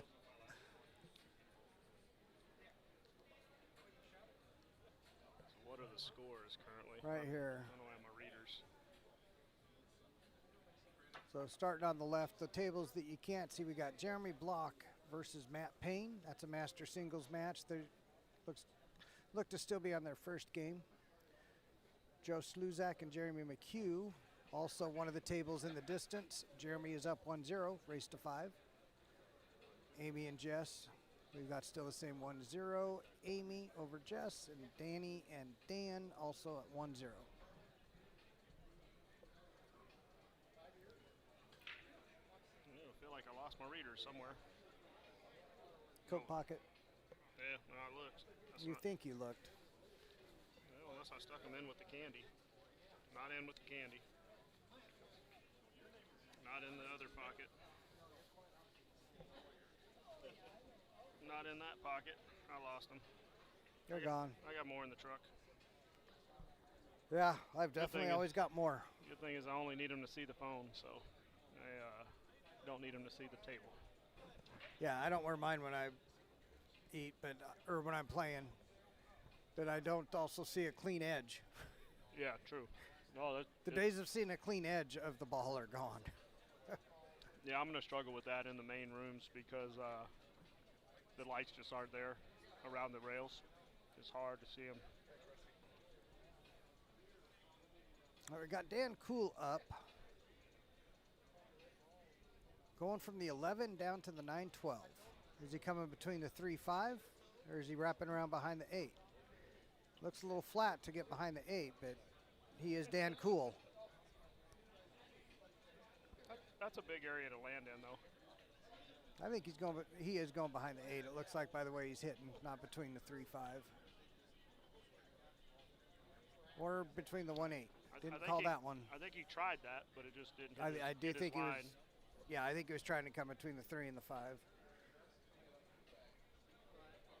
There's a good drill for that. It's called the clock drill.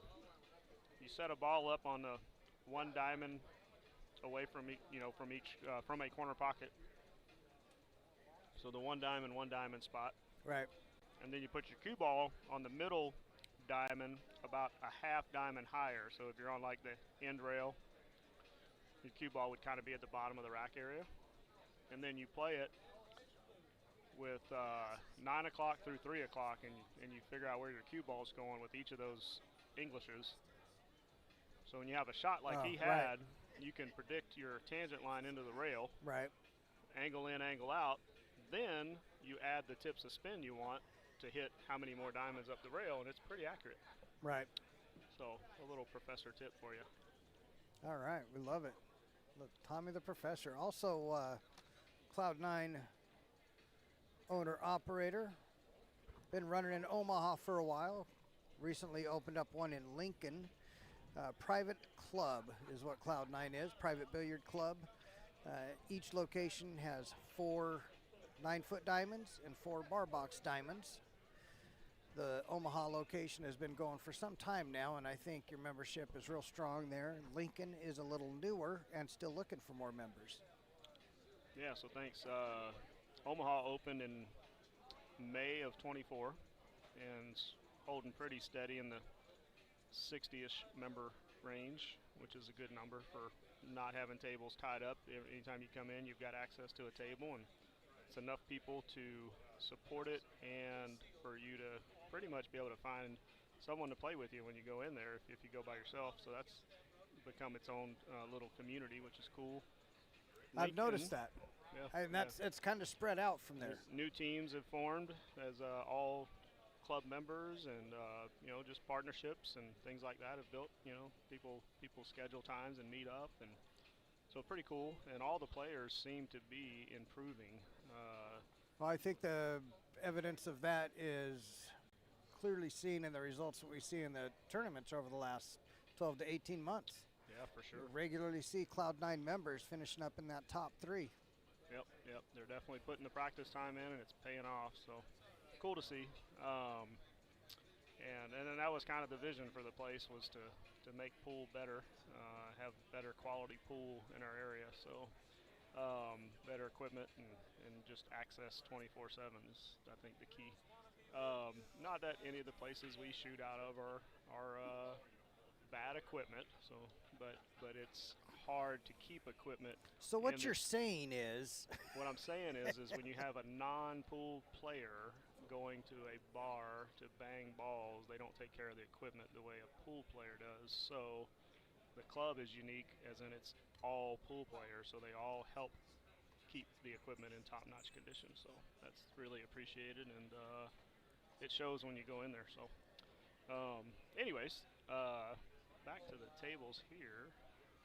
we got Jess and Amy in a battle on the last 2 object balls. Earlier, Jess missed a cross side that would have in all likelihood completed the game.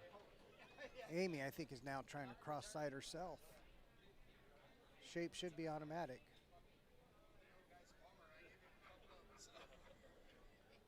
Nope, she was going up table.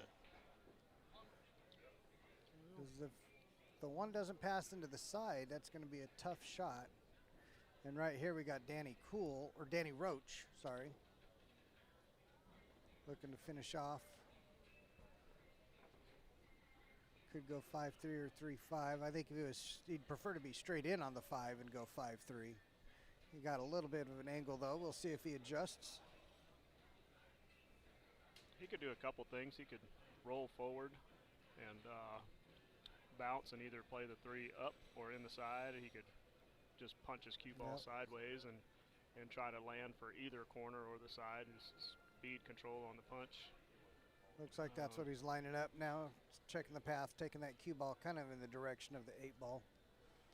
On Jessica's shot, it looks like it passes, and I like just stunning the cue ball because it's safe also like that. Yeah, she played that good. Probably doesn't want to be on the rail, but... Well, they did not. Oh, that 5. He tried to punch that 5. Did he come away with a good leave? I think he did. It was definitely going to be Hook City. But then that 8 got bumped. Jessica got the win there.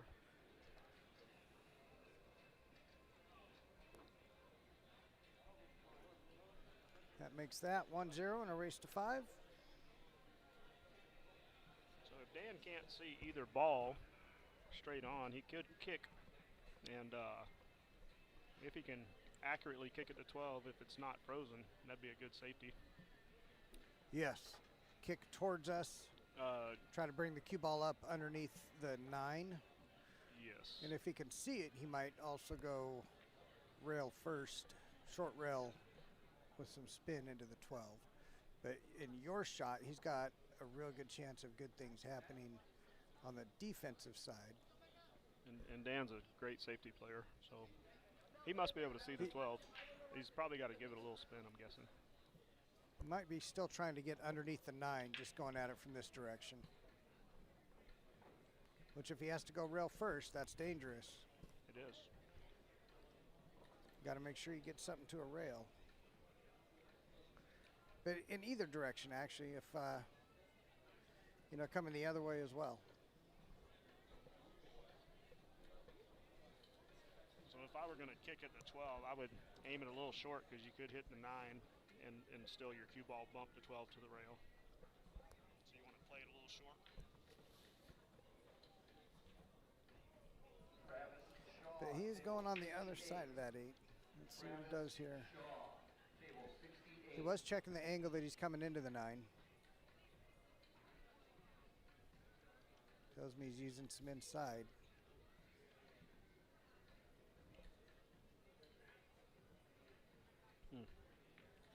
Yeah. I'm guessing that 12 wasn't on the rail, froze, so No, he it was. probably It had just some caught space. it a little, under or overcut coming off the rail. So Yeah, I don't think he could see enough of it. I think he tried to use that inside to compensate for having to hit it too thin.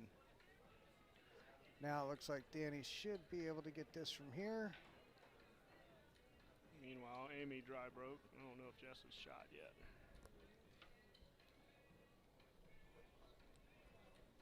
I'm guessing she hasn't. Amy and Jess at 1-1. Speed control here. Nice speed control from Danny. Is that 2 stripes behind that 3 ball? Looks like it, Jessica's yes. game? Yeah.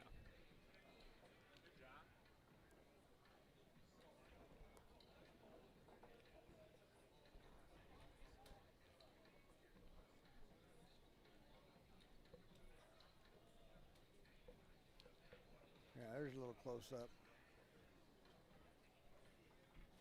This is what Jess is looking at.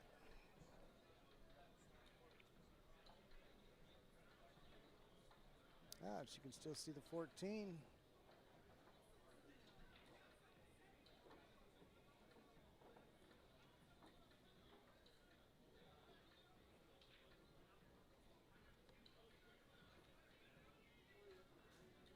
So they've got a breakfast joint right across. Oh yeah, we My ate there guess is last you year. noticed.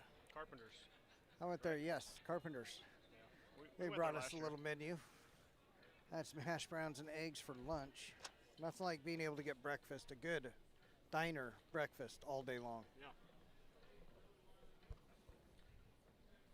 Should be a requirement for every pool tournament. I agree. We should have a food truck we made up. And that should be Yes. the side hustle. I didn't say Got that, that. babe. Don't worry, Nancy. I am not going to operate a food truck, but somebody should. And if they need help operating it, Tommy's here to do it. Because he's got nothing but time on his hands. You He's know, got that's- nothing else going on. That's how the club started. Was I said, hey, somebody, what do you guys think of this idea? Somebody should do this. Who's going to do this? And 6 months later, I got bombarded everywhere I went with, hey, when are you going to do that? So, if you ask me if I'm going to do a food truck, I'm just going to laugh at you and walk away. So, be forewarned. What kind of food are you not going to serve in this hypothetical food truck? Let's take that route. Not going to serve, or Well, serve? because it doesn't exist. Well, So what kind of foods wouldn't you be serving in this food well, truck I that isn't wouldn't going be to serving exist? tacos according to my wife, because Yeah. Yeah, apparently definitely I like no tacos. Anyways, so the tacos would be on the menu. I like to make carne asada, chicken, and carnitas at home. They're all delicious, so I would have a mix of tacos. I would have breakfast because I like breakfast burritos. So Yes. I would offer breakfast, and I'd offer everything 24/7, or anytime. Right, Wouldn't limit the menu. right, When I don't do this. So correct. These are the things you would not do. I think people like healthy options, so I think you got to have some kind of salad bowl, and I can put any of the taco meat on the salad bowl. Yes. That would be a good option. And yeah, I don't know. Keep it simple. Don't need to go too crazy. Probably Well, some kind of fried potatoes or hash browns or something. Well, not to change the subject from food to pool. Who would I be to do that? But these games like you're seeing in front of us with Dan and Danny are why I love bar box 8-ball. I know it's not a popular opinion. All the cool kids like 9-foot 9-ball and one pocket. I get it. Yeah, Daniel, some guy that just came up on the stage and grabbed the headset and sat down. He's a little scary, honestly, so I just let him go. He says his name's Tommy, but we've got people checking on that right now. Don't ask for my ID. All right, but these are the games right here. Bar box 8-ball, why I love it. He's got to solve this puzzle. And that is absolutely my favorite aspect of bar box 8-ball. So, on a bar table, I agree. I love 8-ball. That's always been my favorite game, my best game. And he did not solve it. He took a solid. He took a combination, went for the breakout, moved the furniture. And this is a great example of why, I mean, he clearly had to move the furniture. So in this case, it was what it was. But this is a great example of why you don't move the furniture when you don't have to, because of all the good things that could have happened, none of them did. Yeah. If a ball's makeable, don't move it. But if you do have to move stuff, you got to know which direction things are going once you move them, and are they going to tie up? So then it's speed on the breakout or whatever shot you shoot, because you need to either hit it so it doesn't go and tie up, or hit it harder so it bumps and separates. Because a lot of times people get a breakout and then they tie something else up. And really though, I mean, all you have to do is Z bank the 7. Yeah, it's dead. Take you straight in on it. Pretty close. That'll bring the cue ball into position. But anyway, so one pocket's my new favorite game. Yeah.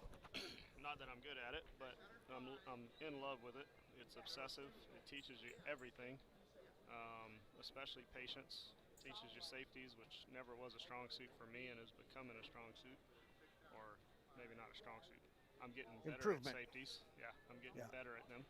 Seeing them, knowing when to lay off the aggressive shot, when to play the smart safety play and all that, and pattern play. So it's helped my 8-ball game from a pattern play perspective.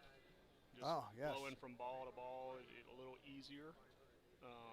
Understanding how to take care of grouped balls in the right way, because if there's 2 or 3 balls near a pocket, you could probably make them in any order. Usually there's multiple orders, but figuring out the right way to transition, it's helped that. All right, well, let's see what Dan is doing here. Dan Cool. He is taking the 7 on, obviously. It does not go. Even off the 13, it doesn't go. Does it carry him? No? No, that 11's got it all blocked. Yeah. Oh, look at this. Oh, okay, he's okay. Put it in play. So this is what I was saying earlier, that Dan's a really good safety-minded player and executes really well. He was blocking that hole. He was not trying to make that ball. Correct. He was just trying to make it tougher for Danny when he got back to the table. And I think he has succeeded making it very tough. And he throws him on the back of the 3. There's not good offensive options. I mean, he can see the 12. I believe he could see and even make the 12. I am pretty sure of that. Let's what do we think? Let's take a closer look. I think he can. I still don't know for sure. Depends on how it's froze, yeah.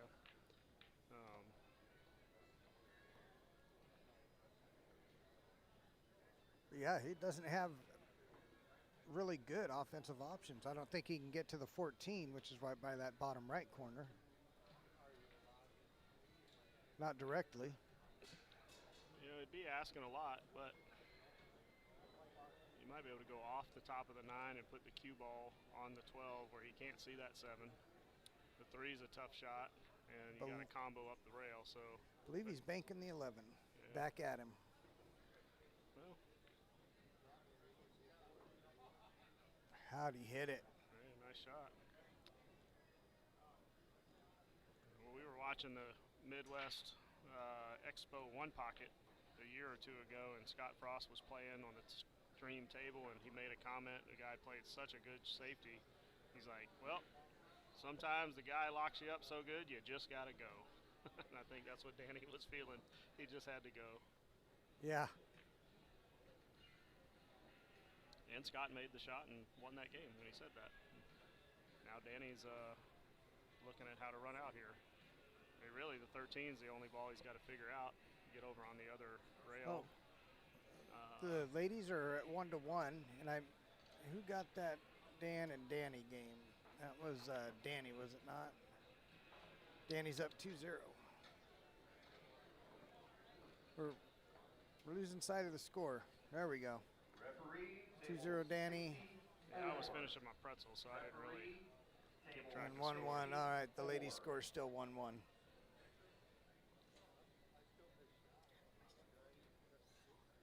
Yep. Good angle here.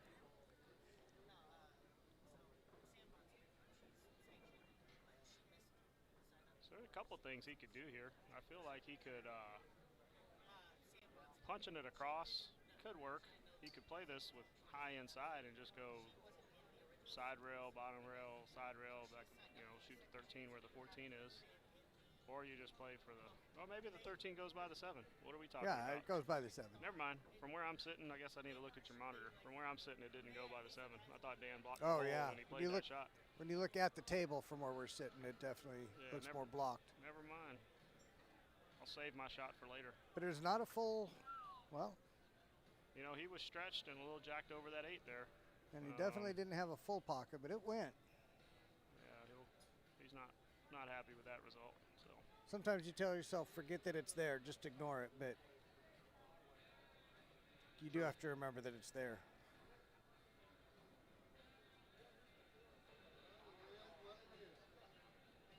All right, well, he got a little fortunate the way the 7 and cue ball landed. So Dan cannot shoot the 7 offensively. yeah. I don't. 13's too high to play it off of it, isn't it? Yeah, it is. So he's got to go up table.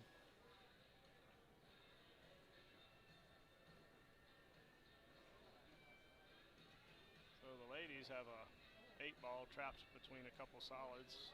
Jessica's on the 8-ball. I think what she's going to do here is just thin the 8 and make the 6.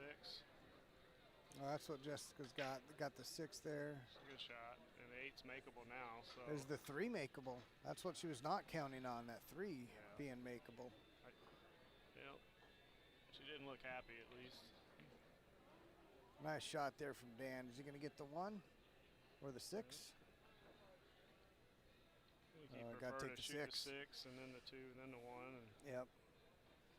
figure out how to get on the 7 from that ball. Honestly, he could go to the 7 now. He could shoot the 6 with a little high inside and just get down there past the 8, play the 7, and come back around for the 1 or 2. I think you get the 2 while you can, while you know you can get good on it. You just got to transition around the 8 at some point, is what I'm saying. So you just have to decide which shot you like From the best 2 for to the that. 1. You're talking about going from the 1 to the 7, being so potentially. with the 8-ball there. So like this. This is what I liked. Yep. Because Come this back is for the easy to 2. shoot the 7 and then back up on the rail for the 2, stop shot, play the 1, and just get out for the angle on the 8. Yep. Speaking of getting out, Amy, does that 3 go? We're about to find out.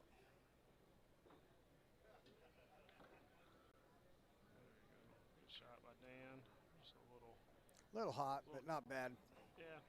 Now he might just come out to center table. So Well, I like he could coming still. out here because if you try to hold and you get a springy rail, then you end up tree-topped on top of the 1 or, in the 50-yard line. So I always like bouncing off.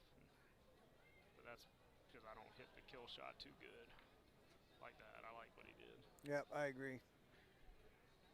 Put a stroke on it. Okay, well, You're more we've got a likely to- battle now. More likely to make the ball doing that as opposed to trying to kill your cue ball and get some weird little spin. Yep. All right, up back to Dan, but I want to show you Jess and Amy. I think you guys can see it from there, the 8. Okay. Yeah, he had a good Jess is angle the 8, Amy is the 3 ball. They're locked up together. So Dan just drew back off of that 1. He had a good angle to come over here and 8 in the side. Yep. Yep. All right, 2-1. How about we update the score this time? So Jessica's in a tough spot. I mean, she hits the 8, it looks froze to the 3. She's going to make the 3, so there's no playing safe from the 3 ball, I don't believe. She, because to hit the 8 and hit a rail, you're going to most likely make the 3, and then you leave her a shot. So I think you got to figure out how to play the 8 off the 3, but Jessica just said, I'm not going to shoot it. Here's ball in hand, you figure it out. That she did. So, say what you want about that, but that is part of the rules, I guess. You don't see that too often. But No, that you do not.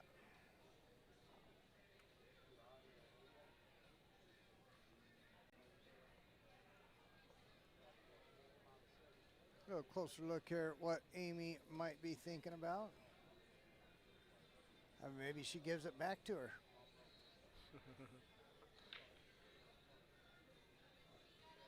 Oh boy. yeah, there's no 3 foul rule, is there? There's just stalemate, so I guess they could stalemate here.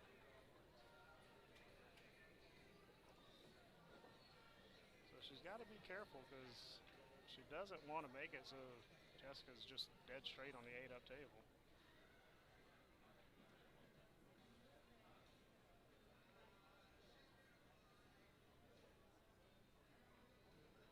She hit that And pretty her good. strategy I think she's by- froze behind the 3. Those are shots I never practiced, and I should. I will bypass those shots where you have to have that 1/16 of a stroke. What helps with that is don't grip your cue with like all your palm and your fingers. Like you wrap your hand around it, hold it with like 2 fingers, your thumb and your forefinger. So Jessica did the same thing again. She just shot the cue ball away from there.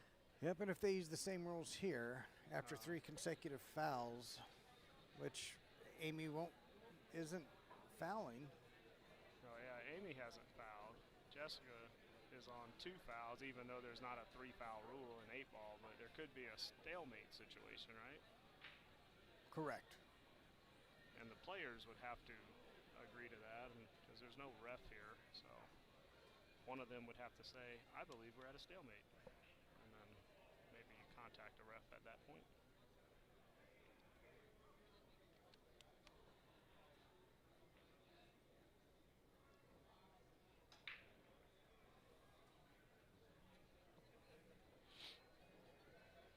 Anyways, back to that little touchy shot there. Yeah. It's real common in one pocket, and you essentially short stroke, short bridge, short stroke, and hold your cue with just 2 fingers so that you can just wiggle your wrist easier. And you're just Gotcha. letting the weight of the cue, just give a little flick like this, just flick your wrist and let the weight of the cue just pop that cue ball. And you don't risk double hitting, you don't risk anything like that by overhitting it or whatever. Good shot to know.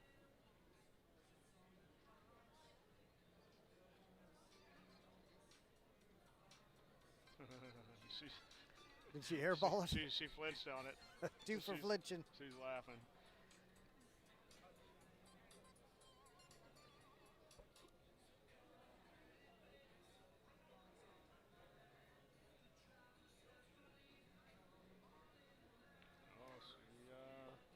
Did she get her there?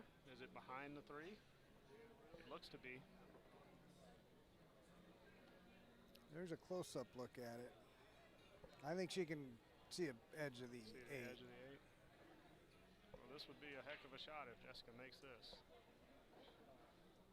I don't think Jessica's going to Back cut play to make this. I think she's going to play the cue ball to keep it on this bottom rail. So the best Amy could do is kick it in long table or bank it. And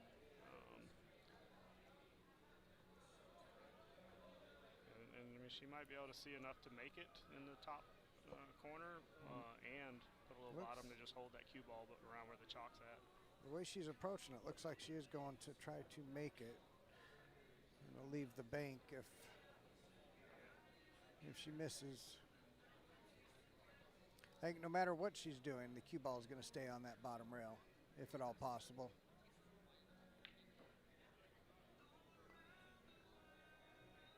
Dan have a full pocket here?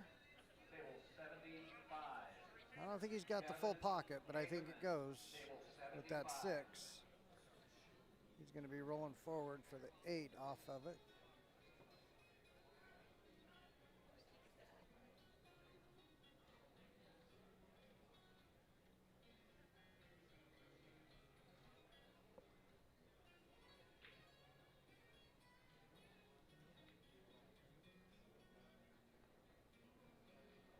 Doesn't want that much angle on the 6. That's just confidence, though.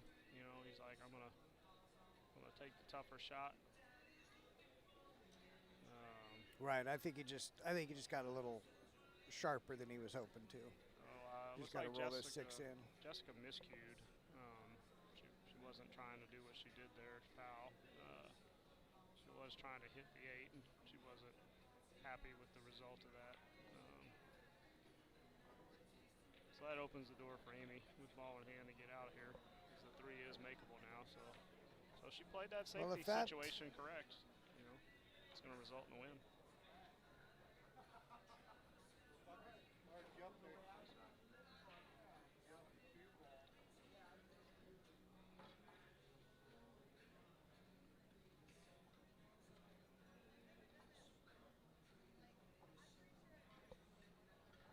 Did you mark Dan's game? All right, nice shot, Amy. Jessica concedes the 8 ball.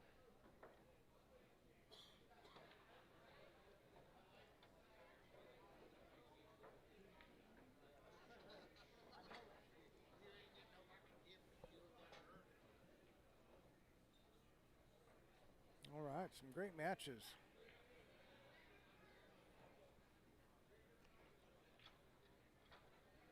So on the other tables that are within your view, but not necessarily close up, you've got Jeremy McHugh with a 3-zip lead over Joe Skluzacek. Table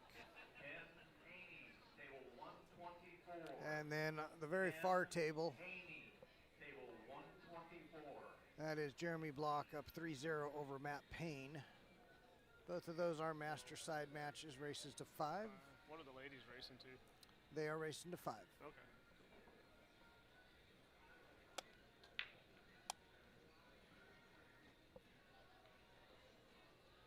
Is that a dry break? Yeah, it looks like it.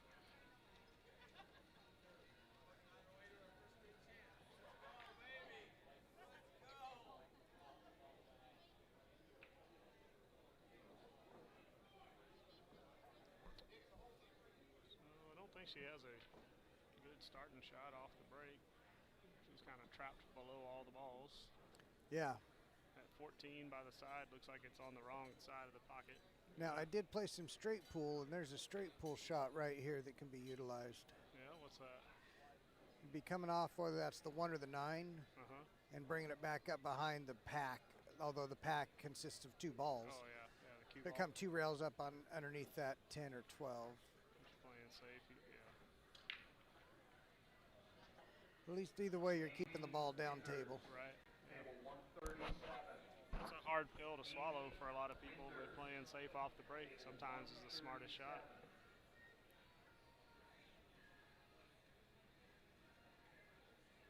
So I think what you should do in that situation is figure out which ones you want and then play the safety where they don't have a shot on the ones you want. And if they want to go offensive, they can only shoot at the other suit of balls. Try to improve your odds of winning that game.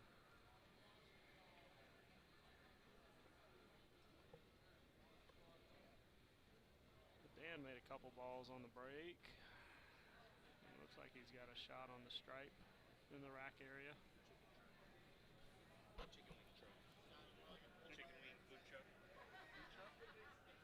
Oh, food truck outside? Chicken wing food truck. Oh, you were with. That's what you need to start.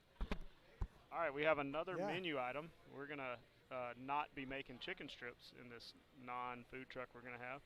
Right, Oh, nor or hot dogs. chicken wings. Sorry, chicken wings. Yeah. So I like lightly breaded chicken wings. I don't like them heavily breaded. I like them, almost actually no flour. I just like fry them crisp and flavor them up. So that would be my wings if I happen to not have a food truck. Referee, table 6. Yeah, some of the best wings I ever had were in Jacksonville, Florida. There was a place called Dick's Wings. I've been there. Really? No. Oh, you had me excited because nobody I've ever talked to has ever been there, and you haven't either. So, anyways, they had like 20 flavors. Cajun Ranch was the best, and for me, but yeah, and you can get any flavor in any like of 5 heat levels, I think, maybe 3 heat levels. I don't know. Either way, you can pick your flavor and pick your heat level. So many places, it's just here's our flavor, take it or leave it. It's hot or not. So I really like that, and they opened several locations.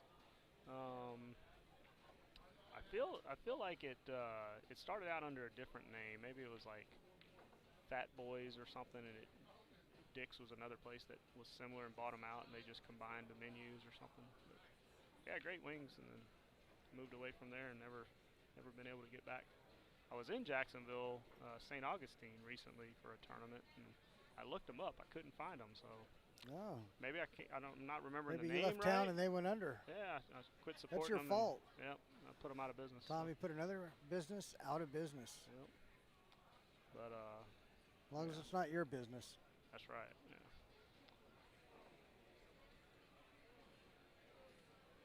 My business is simple. Keep it simple. It's all about pool. Right. Somebody asked me the other day to add something. I was like, yeah, but then it's not about pool. So I didn't like it. It was a cool idea for a bar, but not for the club. Yeah, you ever hear the quote? And since you're somebody that, is likely to get stuff done, I think people would agree with that. How often do people give you ideas? And it makes me think, right? That laugh tells me all I need to know because I'm in a similar boat. Yeah. People have their. Then I heard a quote. It says there's no shortage of great ideas, only a shortage of people willing to act on them. I could agree with that statement. Yeah. I get a lot of people giving me ideas and suggestions, and I have taken a lot of them and incorporated them into the club, and not all of them. All right. There's a lot of reasons that go into whether I take on an idea or not, and like I said, number one, it has to be in the best interest of the club, which is the people in the club, that they make the club what it is. So if I feel it would benefit the majority of the members, then we entertain the idea. If it would be not in the interest of anyone, then that might weigh heavier than just being in the interest, So I wouldn't want to aggravate just a couple people by, making a few more happy. So try to balance that. And I do try to poll the members sometimes on major decisions and be like, hey, what do you guys think about this? And get some feedback because they spend a lot more time there than I do, right? So I'm there to take care of the maintenance and cleaning and stuff, and I hit balls when I can. But those guys and gals are the ones that spend the most time in the place. So if it's about the player, then I'm open to the idea. Then there's money. You got to have the money to do the idea. It's got to bring value to the club. So we just recently added 2 of the projector training systems. That's right. So I felt there was a lot of value there, and so far, those are amazing. Great feedback. Honestly, it makes me, and I mean this in the nicest way, a little pissed off and angry because how did you learn? How did I learn to play pool? Yeah. Just by freaking listening to people and doing it over and over again. You didn't have just playing. These systems that give you the line drawn right on the table. Yep. Follow this path with this English. Yep. I mean, God bless them, but technology's hitting everything, right? So that it technology's changing the world, including pool. I never was a gambler per se. I mean, I'd play somebody if they asked, reasonable amount, but I always focused on keeping the money for the kids or whatever. I mean, I played really cheap my whole life, but I didn't get exposed to this level of competitive play till about 10 years ago. So once I got involved in that, it was mostly tournaments, as opposed to gambling. So I'm a little different than your average guy. A lot of people tell you they've learned because they've lost a lot of money. I mostly learned through tournament play and then watching the better players, trying to see what shot selection they took, things like that, figuring out, seeing their patterns. And then most recently, in the last few years, as I started getting into one pocket, it's watching it on YouTube. Oh, yeah. And just watching Federer and Shane and Filler are all cool, but I think you got to watch some of the lesser rated players, if you will, and also some of the older players when it comes to one pocket, because they play a different style and you have to be able to execute what you see, because I can't just go out there and do everything Federer does. You right? can't two-rail kick behind the ball and then bank it I'll try in front it, of your hole. but he's going to hit it 9 On out of the 10 and I regular. might hit it 1 out of 10. Right. That's what I'm saying. So you got to. I asked Alex Pagulayan in Vegas a couple years ago at BCA. I said, Alex, for a decent pool player that's learning one pocket, what is your advice? Any tips? And his number one tip was the cue ball is most important in that game. But he said the next thing is knowing your ability. He said, there's shots that Shane shoots that I would never try, and there's shots that I shoot that Shane will never try, because you either haven't practiced them or you're just not comfortable executing it or whatever. So you have to know what's in your wheelhouse. And Exactly. I think people see stuff sometimes from a pro player and they try it. Maybe the time to try it is in practice and not necessarily in a competitive Oh, game. most definitely. But I mean, hey, if you hit it, great shot. If you don't, you might be questioning your decision making. So. Right. Well, in that earlier game with Amy and Jessica, that safe that she had to play off the break led to Jessica being able to get out. Yeah, Jessica did. She Oh, nice ran shot out there after from that. Danny Roach. Nice 8-ball.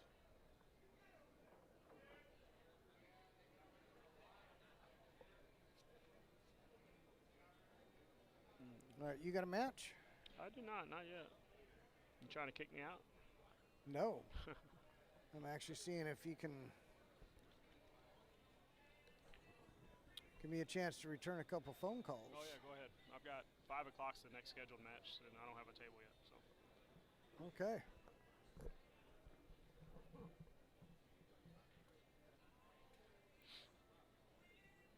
Okay. All right, well, Danny's are you going to want breaking to 3-2? going to take a quick break off the commentary for just a moment. Tommy and I'll bring Tommy back here in about 20 seconds, and then he'll take it from there.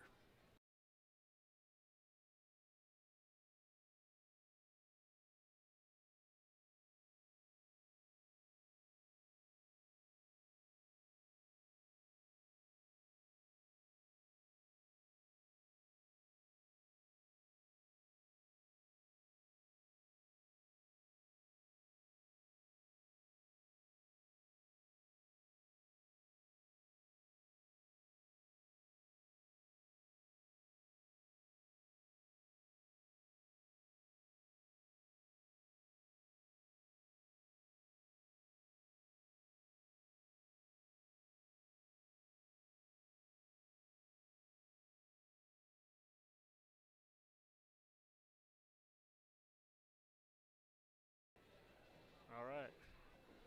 Rusty's stepped out of the booth. You're stuck with me until he returns or my match gets called. So it looks like Danny just broke in the guys' match. Jessica is playing a jump shot on the last stripe along the rail. Beagle, table 73. And how did she hit it? Oh no. Well, she hit it great, but the cue ball said not so fast. Went straight across into the other side. So unfortunate there. That was a great jump. Being frozen ball on the rail, it's tough to keep the cue ball on the rail, number one, and hit it perfect down the rail. And she did both, but got unlucky.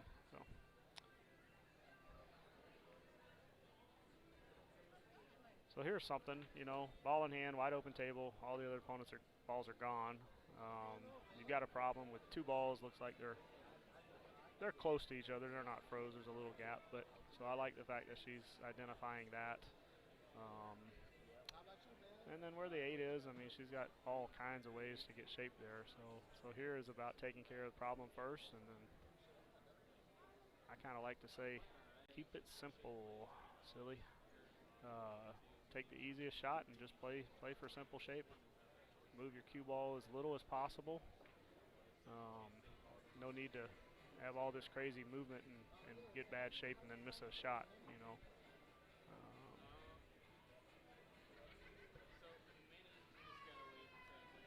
So here I like either the 3 or the 2. I believe she's got a little more angle on the 2. The 2 leads her down to the 1, and she's in the middle of the table, but I also like clearing the middle of the table first. So I think if I was shooting, I'm probably shooting the 3, and I think she can roll forward for the 4, and then she could figure that 7-5 out depending on how she lands from there. Ideally, I'd say 3-4-5, 7-2-1, something like that. And the 1 ball is a great key ball to get on the 8 because then it's just shoot the 1 and the cue ball into the rail and just roll straight in line to the 8. So, but there's a lot of ways to do it. But she started where I liked. And she's a little backwards, it looks like, on the 4, which isn't bad, but just wants to not get in a bad line for any shot from this point on. He's fully capable of running these.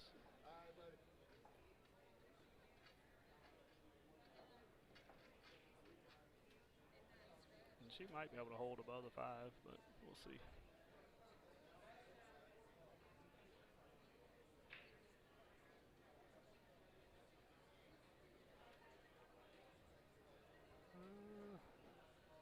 Yeah, well. The frown on her face says she didn't want that, but it's not horrible. It's kind of a safe shot too, where you can just hold the cue ball right there to leave nothing but a bank on the 8, but she definitely wants to make this 5 and just drift out a little for the 7. And I think if she makes this ball, she's got a good chance of getting back in line.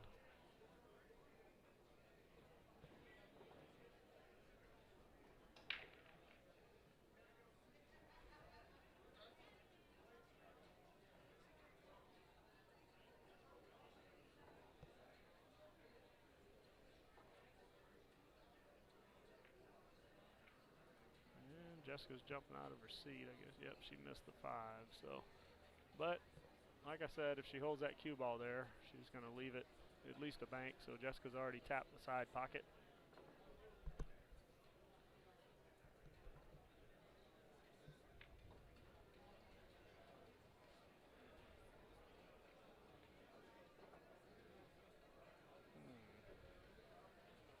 Okay. So this is an interesting situation. So not an easy shot. I don't think she can see enough of the 5 to make it. The 8 balls on top of the 7. So I'd be kind of looking for a safe here to try to maybe go off the 2 and get the cue ball behind the 5 on that side rail. But see what she likes. Let's see what Dan's up to on the other table.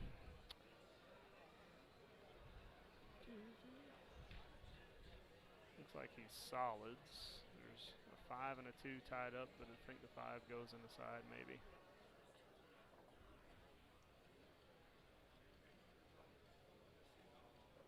This will tell us right here.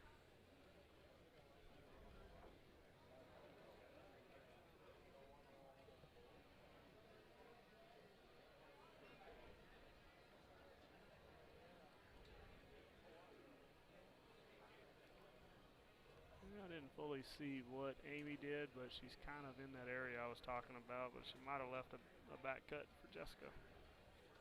Oh, it looks like she went at the 5 for the safety. Okay.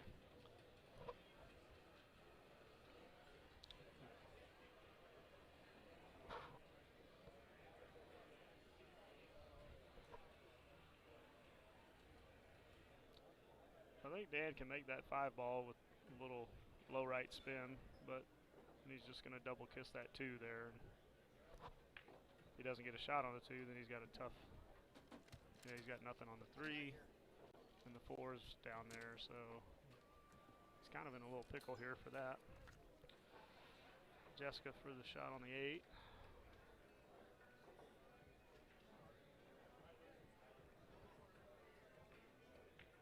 Yeah, I don't think she could see enough of it to make it. So, see what she did there? So, she wasn't trying to make it, but see where she put the cue ball on the rail? So she made that. She improved the 8 where it's near a hole and going to be hard to hide from that. And then she also froze the cue ball, so Amy doesn't have full access to the bottom of the cue ball. Oh, okay. So Dan was able to make that 5 off the 2. So good shot there. He would have liked another couple balls a roll to maybe be able to get on that 4 ball, but so he got his 2 off the rail, helps that, but he kind of trapped himself on top of the 4. He's got a cut on the 3, but not my favorite shot.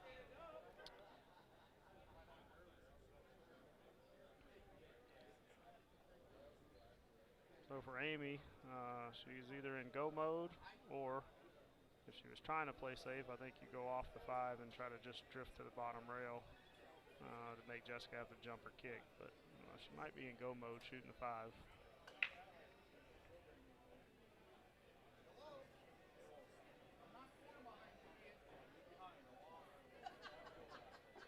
I guess Dan can see the 2 ball. Great shot. Didn't realize he had a window to see that. And look how he got. Oh man, that was a great shot. He got on the 3 or the 4, and he's off the rail, so I feel like he's going to shoot the 4 and draw back. He could go either way here. It's just personal preference.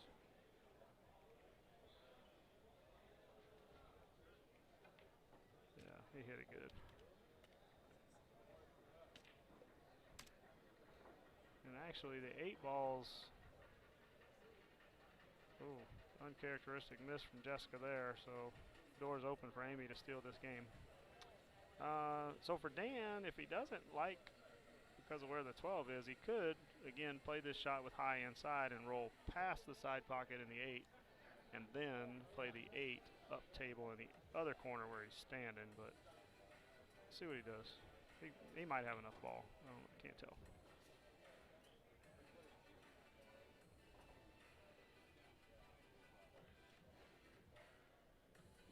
Oh, he kept it even simpler. Okay, he killed the cue ball. He's going to play the 8 in the opposite cross table corner. So, great shot there. Goes back to what I was saying earlier. If you don't have to move your cue ball, don't move it. So he played it and just kept his cue ball right there. Ask him how the volume is. It might just be Harley, so ask. Can anybody in the chat give me a confirmation on my volume level? Oh, am I sounding loud enough or not loud enough? Too loud? No peanut gallery, please. If I'm annoying you, sorry. You just got to deal with that. So Dan won that game.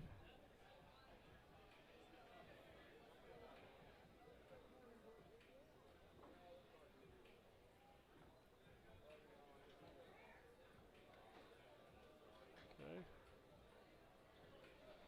Amy, 2 balls to go.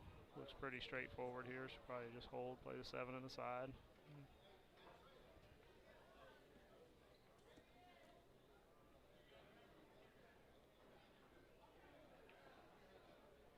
Yep. Get your cue ball off the rail a little bit.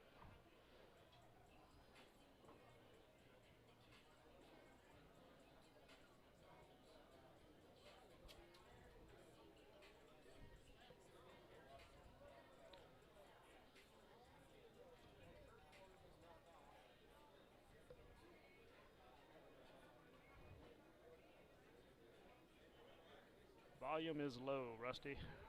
They're saying volume's low.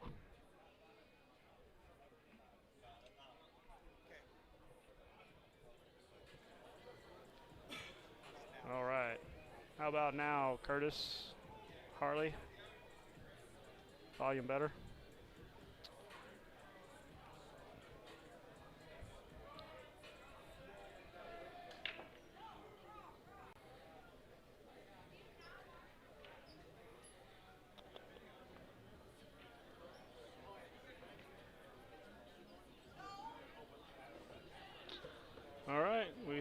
Couple of 3-3 matches for you here. Both racing to 5. So.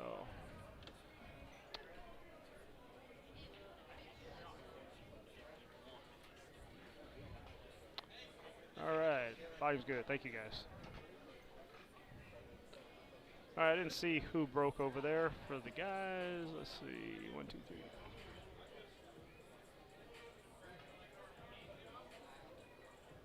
$15 balls on the table, so I guess Dan broke.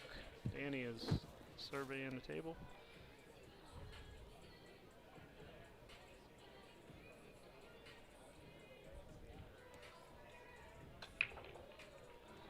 Oh, Jessica scratched on the break. Kind of a weird scratch. She broke second ball and it came off and went into that same side.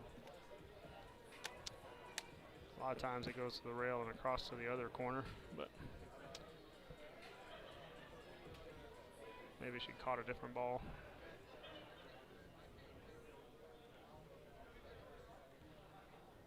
So on the guys there, the 8 ball is between the 5 and the 4 by the side pocket.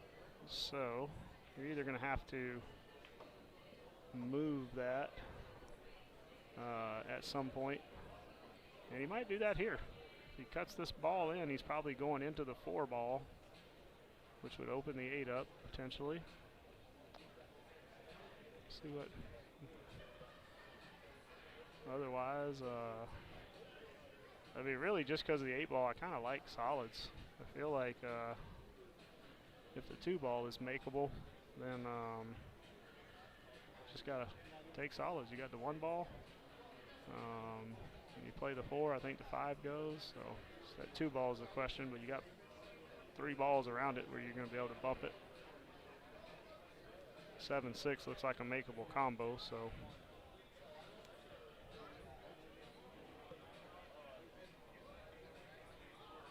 Looks like he's calling the 4 ball in the side. So 13 into the 4, which again will open the 8. And he hit it good. And so he's got solids, okay. So the 8 ball looks makeable. 5 balls, everything's got a pocket. But does he have a shot right now? That's the question. You know, he might have to jump the 1 and just try to jump the 1 and control the cue ball softly right there. Unless he wants to play. Maybe, yeah, I don't think he has enough of the 2. So.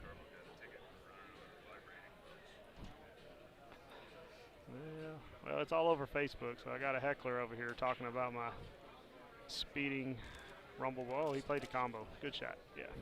Always a better choice than a jump shot, but it was a little weird angle, but he had a good. Had to do a trip to Texas last week, and we got a speeding ticket on the way back in Wichita. Don't speed through Wichita, guys. Cops are no joke. But it was Valentine's Day, and I hit the rumble bars on a previous excursion with the wife, and she's like, "Oh, that tickled my nutty parts." Ha ha ha.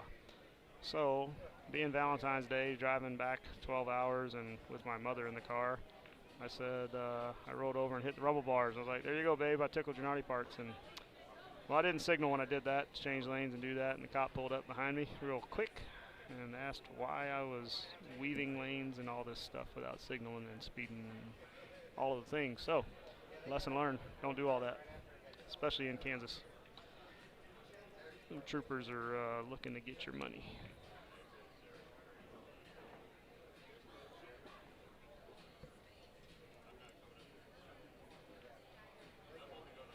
Okay, yep, that 2 ball went, so it's just kind of shoot this combo and control the 7 and control your cue ball to make sure you got a shot. And then I think he might be able to just stop the 3 and then cut the 8 if you can get straight in on that.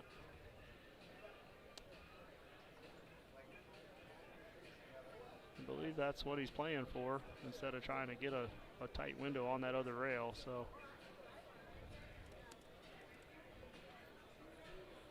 On the screen, it's a little deceiving. On the table, it looks to me like I think you just play the 7 and try to come above the side pocket, play the 3 down into the same pocket, and then you see where his line was with his cue there. He could roll forward from that 3 and get a good cut on the 8.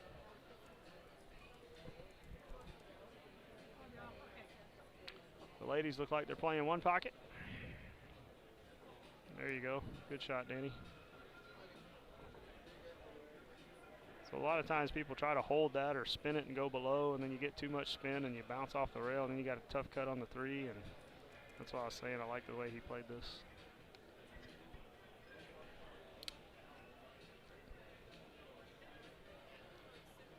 And you don't take these shots for granted. Like, you see how he's looking at that. He looked at it before, he liked the option, and he looked at it again after he got where his cue ball is to see how far he wants to roll.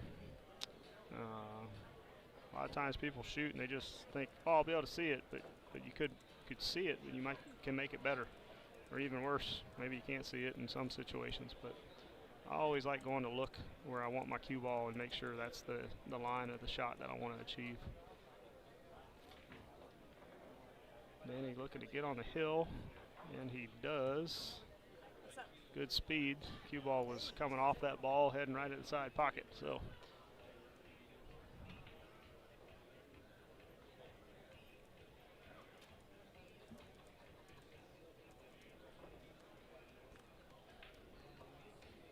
All right, Danny on the hill first, and Braken's got a chance to close it out. Keep Dan on ice. Not sure who has what on the ladies' game as far as stripes and solids.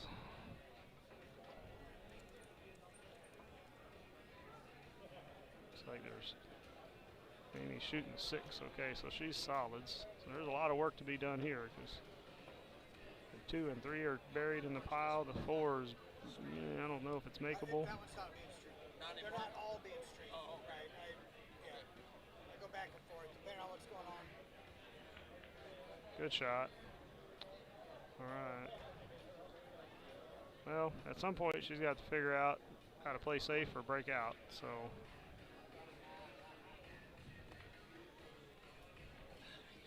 Now I know they got the message. Danny with a good break. No 2 balls are touching. Cue ball's almost in the middle of the table. Looks like he's got an option for the 3. It goes through those 2 stripes or stripes.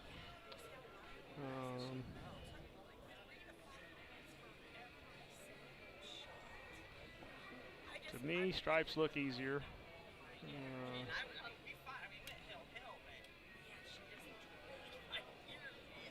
Good shot.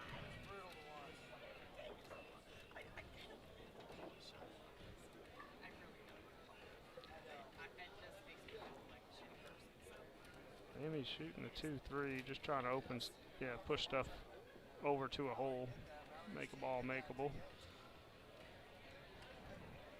So Danny's going to have to shoot the 15. I think he's trying to decide where to go from the 12 next. So, or the 10. I don't know if that's the 12 or 10. It might be the 10. Either way, those 2 stripes on the bottom rail. So you take care of those and you get your cue ball out. 9 does pass into the other side.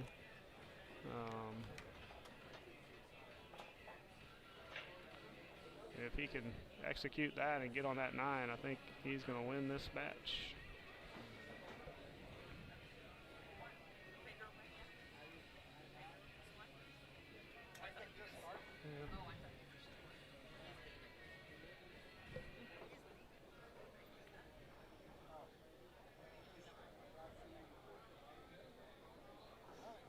Okay, I didn't see what Jessica did, but the 3 is now gone, so she must have pocketed that 3 for Amy, or I don't know. Either way, Amy's shooting a 2 ball up. She's still going to have to figure the 4 out, because now the 14 is blocking the 4. She might be able to, when she plays the 5, go get down there below it, but you're also probably going to have to move the 8 ball. Oh, okay. Your opponents tonight can't make it. And they were hoping to be able to reach you to reschedule. So that's, that's Okay. going to be up to you. ones that have called to say they can't make it. Well, They would like to reschedule. So Danny kind of where's came the up good in no place man's to sit? land Do you there. know? Doesn't look like the stripe passes the one ball. He does have a tough cut on the 13. All right, is your phone number 560-5333? So Okay. Amy, I'll send a I message didn't to see if that she number. called that, but I think she was just trying to position All right. for a Thanks, breakout. Antoine. So smart shot, good speed. So she's got a ball to help get down there. I think Jessica's probably just going to play safe here. Yep, roll up on the 11. Yep, good shot, good save. If you're at a tournament and you want to learn how to play See ya. safe, Sorry, I'm watch got a work Jessica thing. Frieders play, because she will play some good safeties.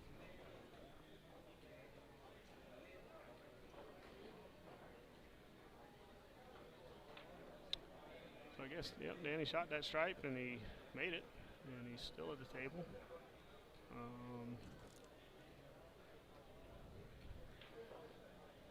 If he's got an angle, I think he can shoot the 10 or 12, whichever one that is, and just stun over for the 9. Almost like try to bring your cue ball into the 1, because that'll give you an angle to float down for the 11 on the head rail. And then that 8's makeable in the side, so, or side or corner, it looks like. Meanwhile, Amy's trying to figure out how to get a good hit here and not give ball in hand.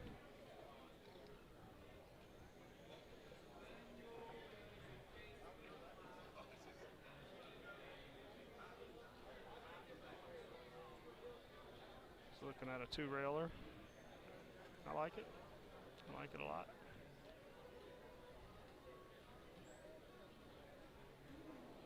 And really, it's kind of like a big ball to hit, because if she goes short, she could hit the 4. If she goes long, she could hit the 5. She'd be really unlucky to miss between the 4-7 and between the 7-5. Let's see where she's. Looks to me like she's hitting a little more on the 3-rail line than the 2-railer, but yeah, that's what I'm saying. So she got a hit on the 5, but not a rail. So just a little off on the line, but I like the idea of trying to come in that way and hit. So, all right, let's see what Danny does here. He could, yeah, maybe he's rolling forward for that original look at the 9 in the side there. Okay, no, he went with shot A. I like it. I think that was the simplest, because the 1 ball was a big ball to hit and kill your cue ball. Pretty easy line to see. So now it's just don't get behind the 6. So you could float this and see the 11. You can hit it with speed to hit the rail and bounce, whatever your preference is, but just make sure you see the 11. Yeah. Oh, okay. He came in on the other side. Good side of the 6. Figured it'd be close.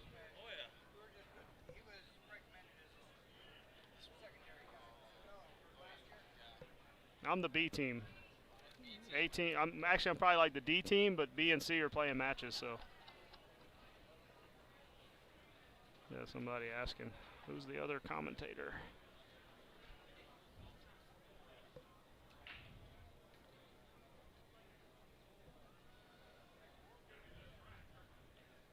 Yeah, so he ended up with a lot of angle on the 11, but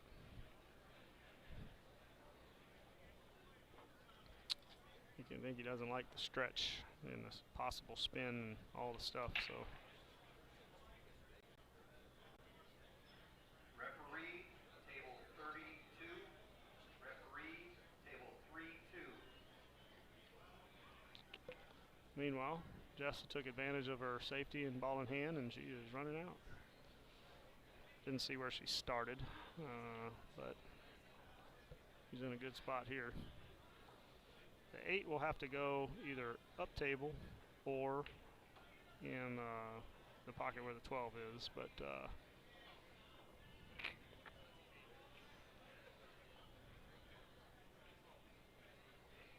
see what she chooses.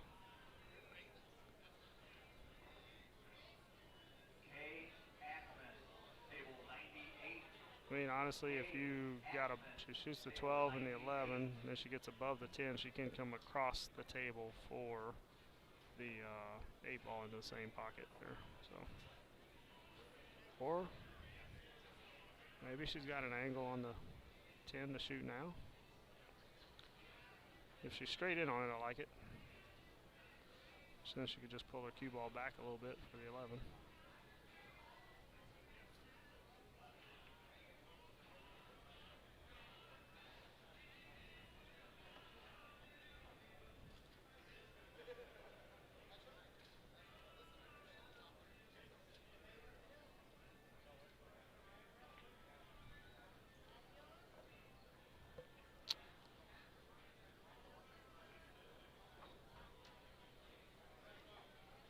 Well, Jess is fussing at herself, but you know what? She's got a good bank on the 10. And it kind of blocks all 3 of the solids if she hangs it up. So there is that. Danny, don't go behind the 4. Oh, brother. Yeah.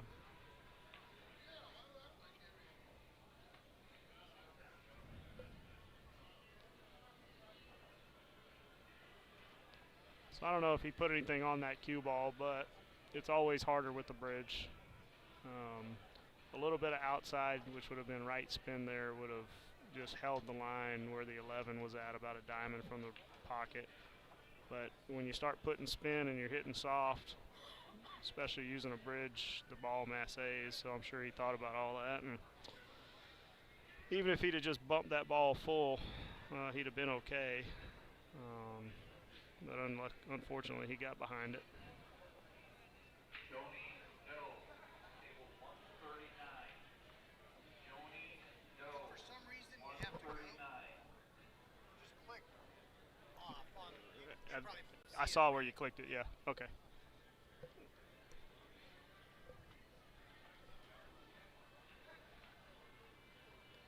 All right, well, I missed it. Did Jessica, she must have banked and made that ball, or I'm guessing she banked it. Rusty was stepping out, and Mr. Leisure was walking up saying hi, so I missed Jessica's shot. Oh, Matt Stoner, you're making me blush.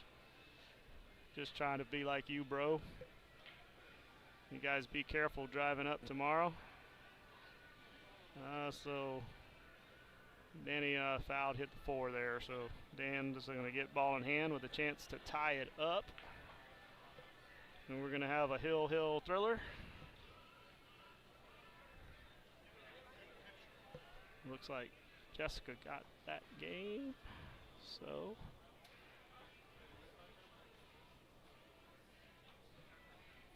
oh, I thought the ladies were 3-3. Did I miss one? Let me get over here and check.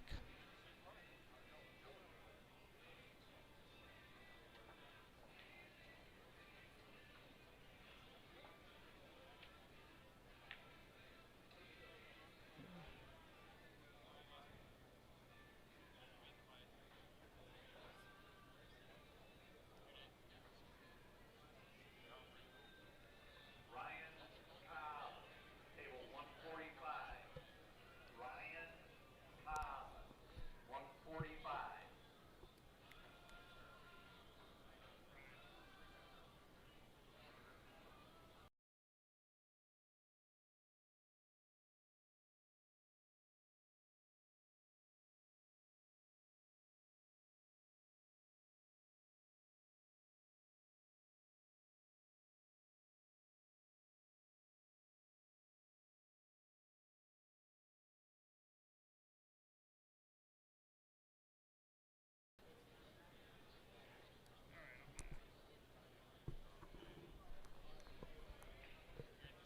Terry Muddart, table 34.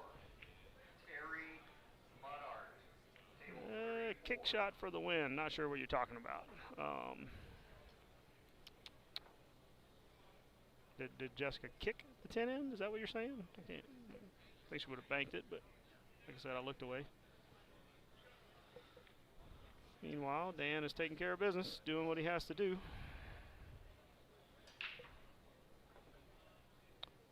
Can anybody confirm Jessica and Amy's score? Is it 3-3? Or did I miss a game for Jessica?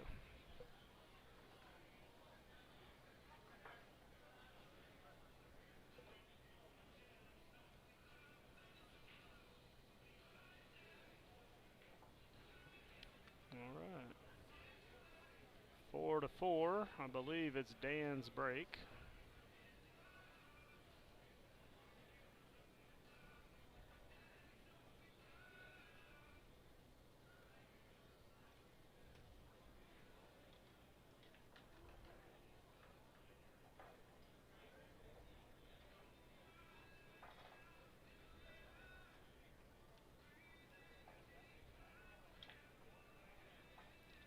I'm looking through all the matches here to see if I could find Jessica's match on the tournament program.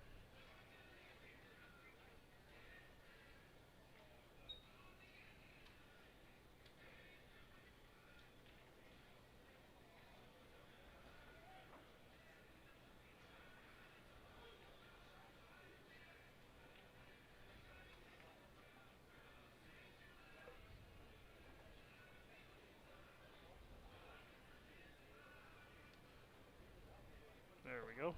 Found him.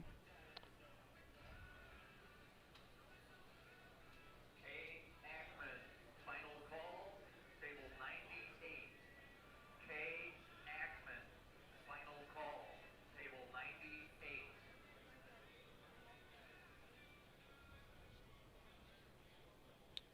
Andy McClure and several of you guys say 3-3. Thank you. We got the score correct on the screen. All right. So ladies are racing a 2, and the guys are both on the hill.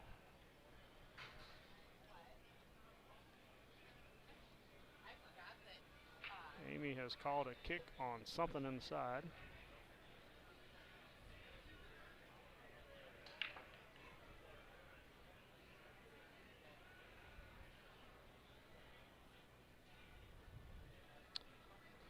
Well, folks, I just got called to a table, and it's 10 minutes after bracket time, so I need to go.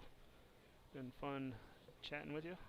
So I'm just going to mute this, and Rusty will be back in a few minutes.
Hold that thought. Another work call.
Okay, how we looking up? Let me bring it up a little more. All right, that should be good. I am back. Let me know, please. I think I've got the volume at least close to the mark.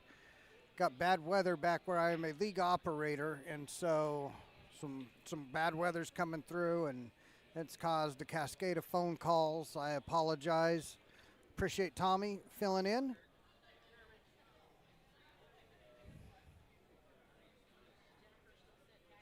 So let me know in the chat, Lincoln, Omaha area, what is the weather like?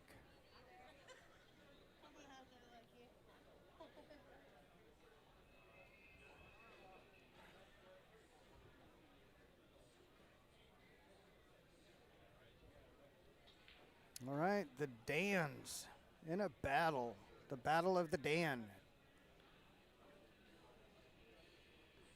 Danny Roach and Dan Cool. Dan Too Cool.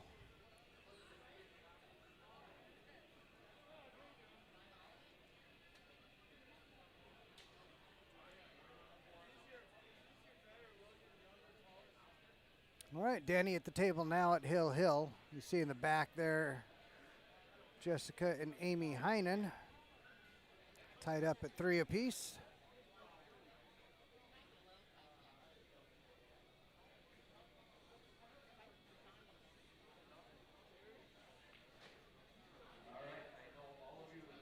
Nice 8-ball there from Jessica. Here in business with their meat sticks. Get your cash out, go grab some meat sticks from the Boy Scouts.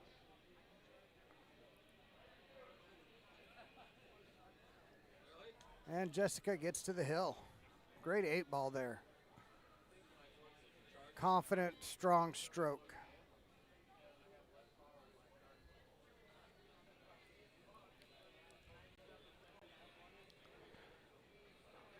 Yeah, if you're really stuck, I am sure, Mike, you know this, but 511, that website, 511 Iowa or 511 Nebraska, it'll show you the roads and give you info about what the accident's like.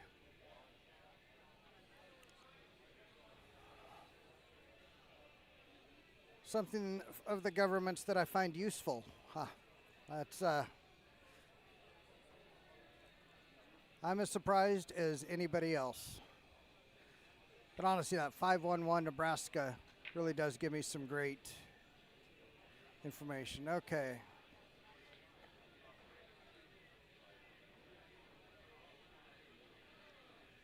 Alicia McDuffie. Well, that would explain why I've got so many calls, Harley. Alicia McDuffie, table 43. Hopefully people are understanding. I know as a league office we will be.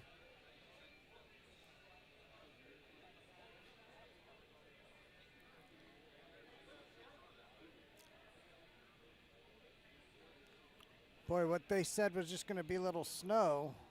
Although I think the only bad part is going to be as the storm, you're in the storm. I could be wrong. I think it's been too warm for it to stick around. But a blizzard's a blizzard. It's going to do what it's going to do.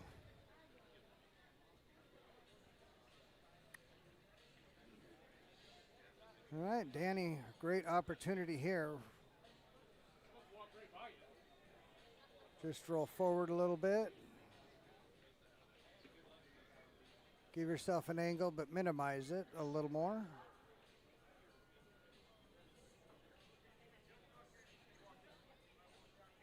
Oh, okay, he's going to take the 9 now.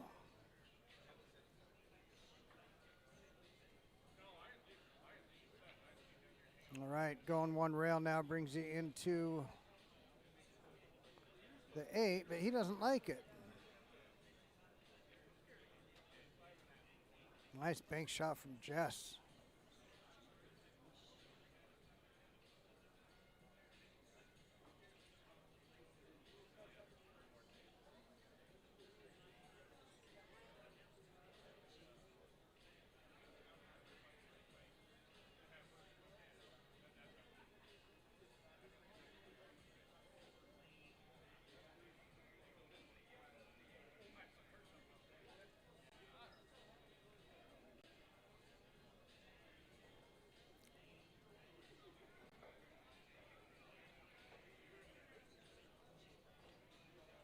All right, Danny Roach on the 8 here at Hill Hill.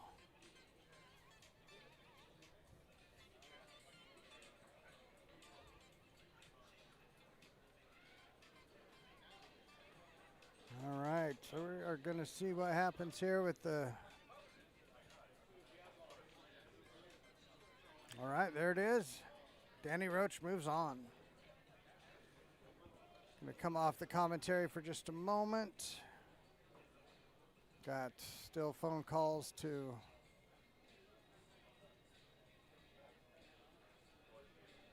take care of.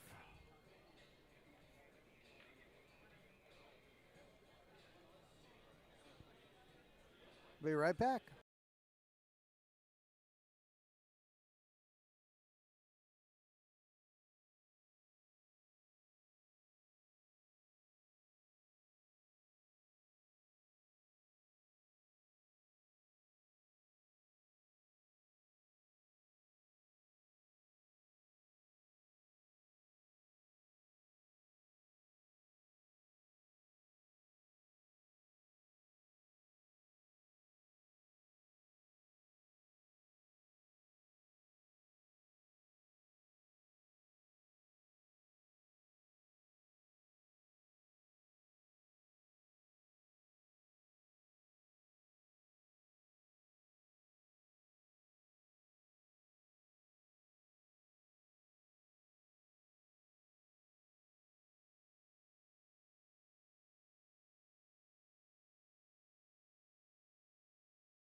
Okay, some more weather things, weather-related items to take care of. Let's see when the next matches on the stream table are coming up.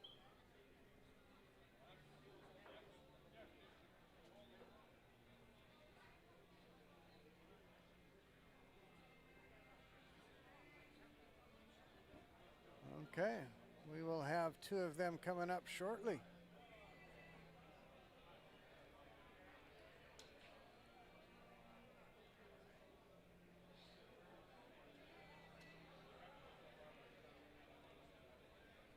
I am going to cut the stream and come back. I know we've got a lot of listeners, a lot of viewers. I appreciate that. We'll get it shared out when I come back. But this will let me go through the evening for sure, and I won't have to worry about hitting any kind of a time barrier, you know, in the middle of a great match late tonight. So we're going to cut now and come back with some more Master 8-Ball matches.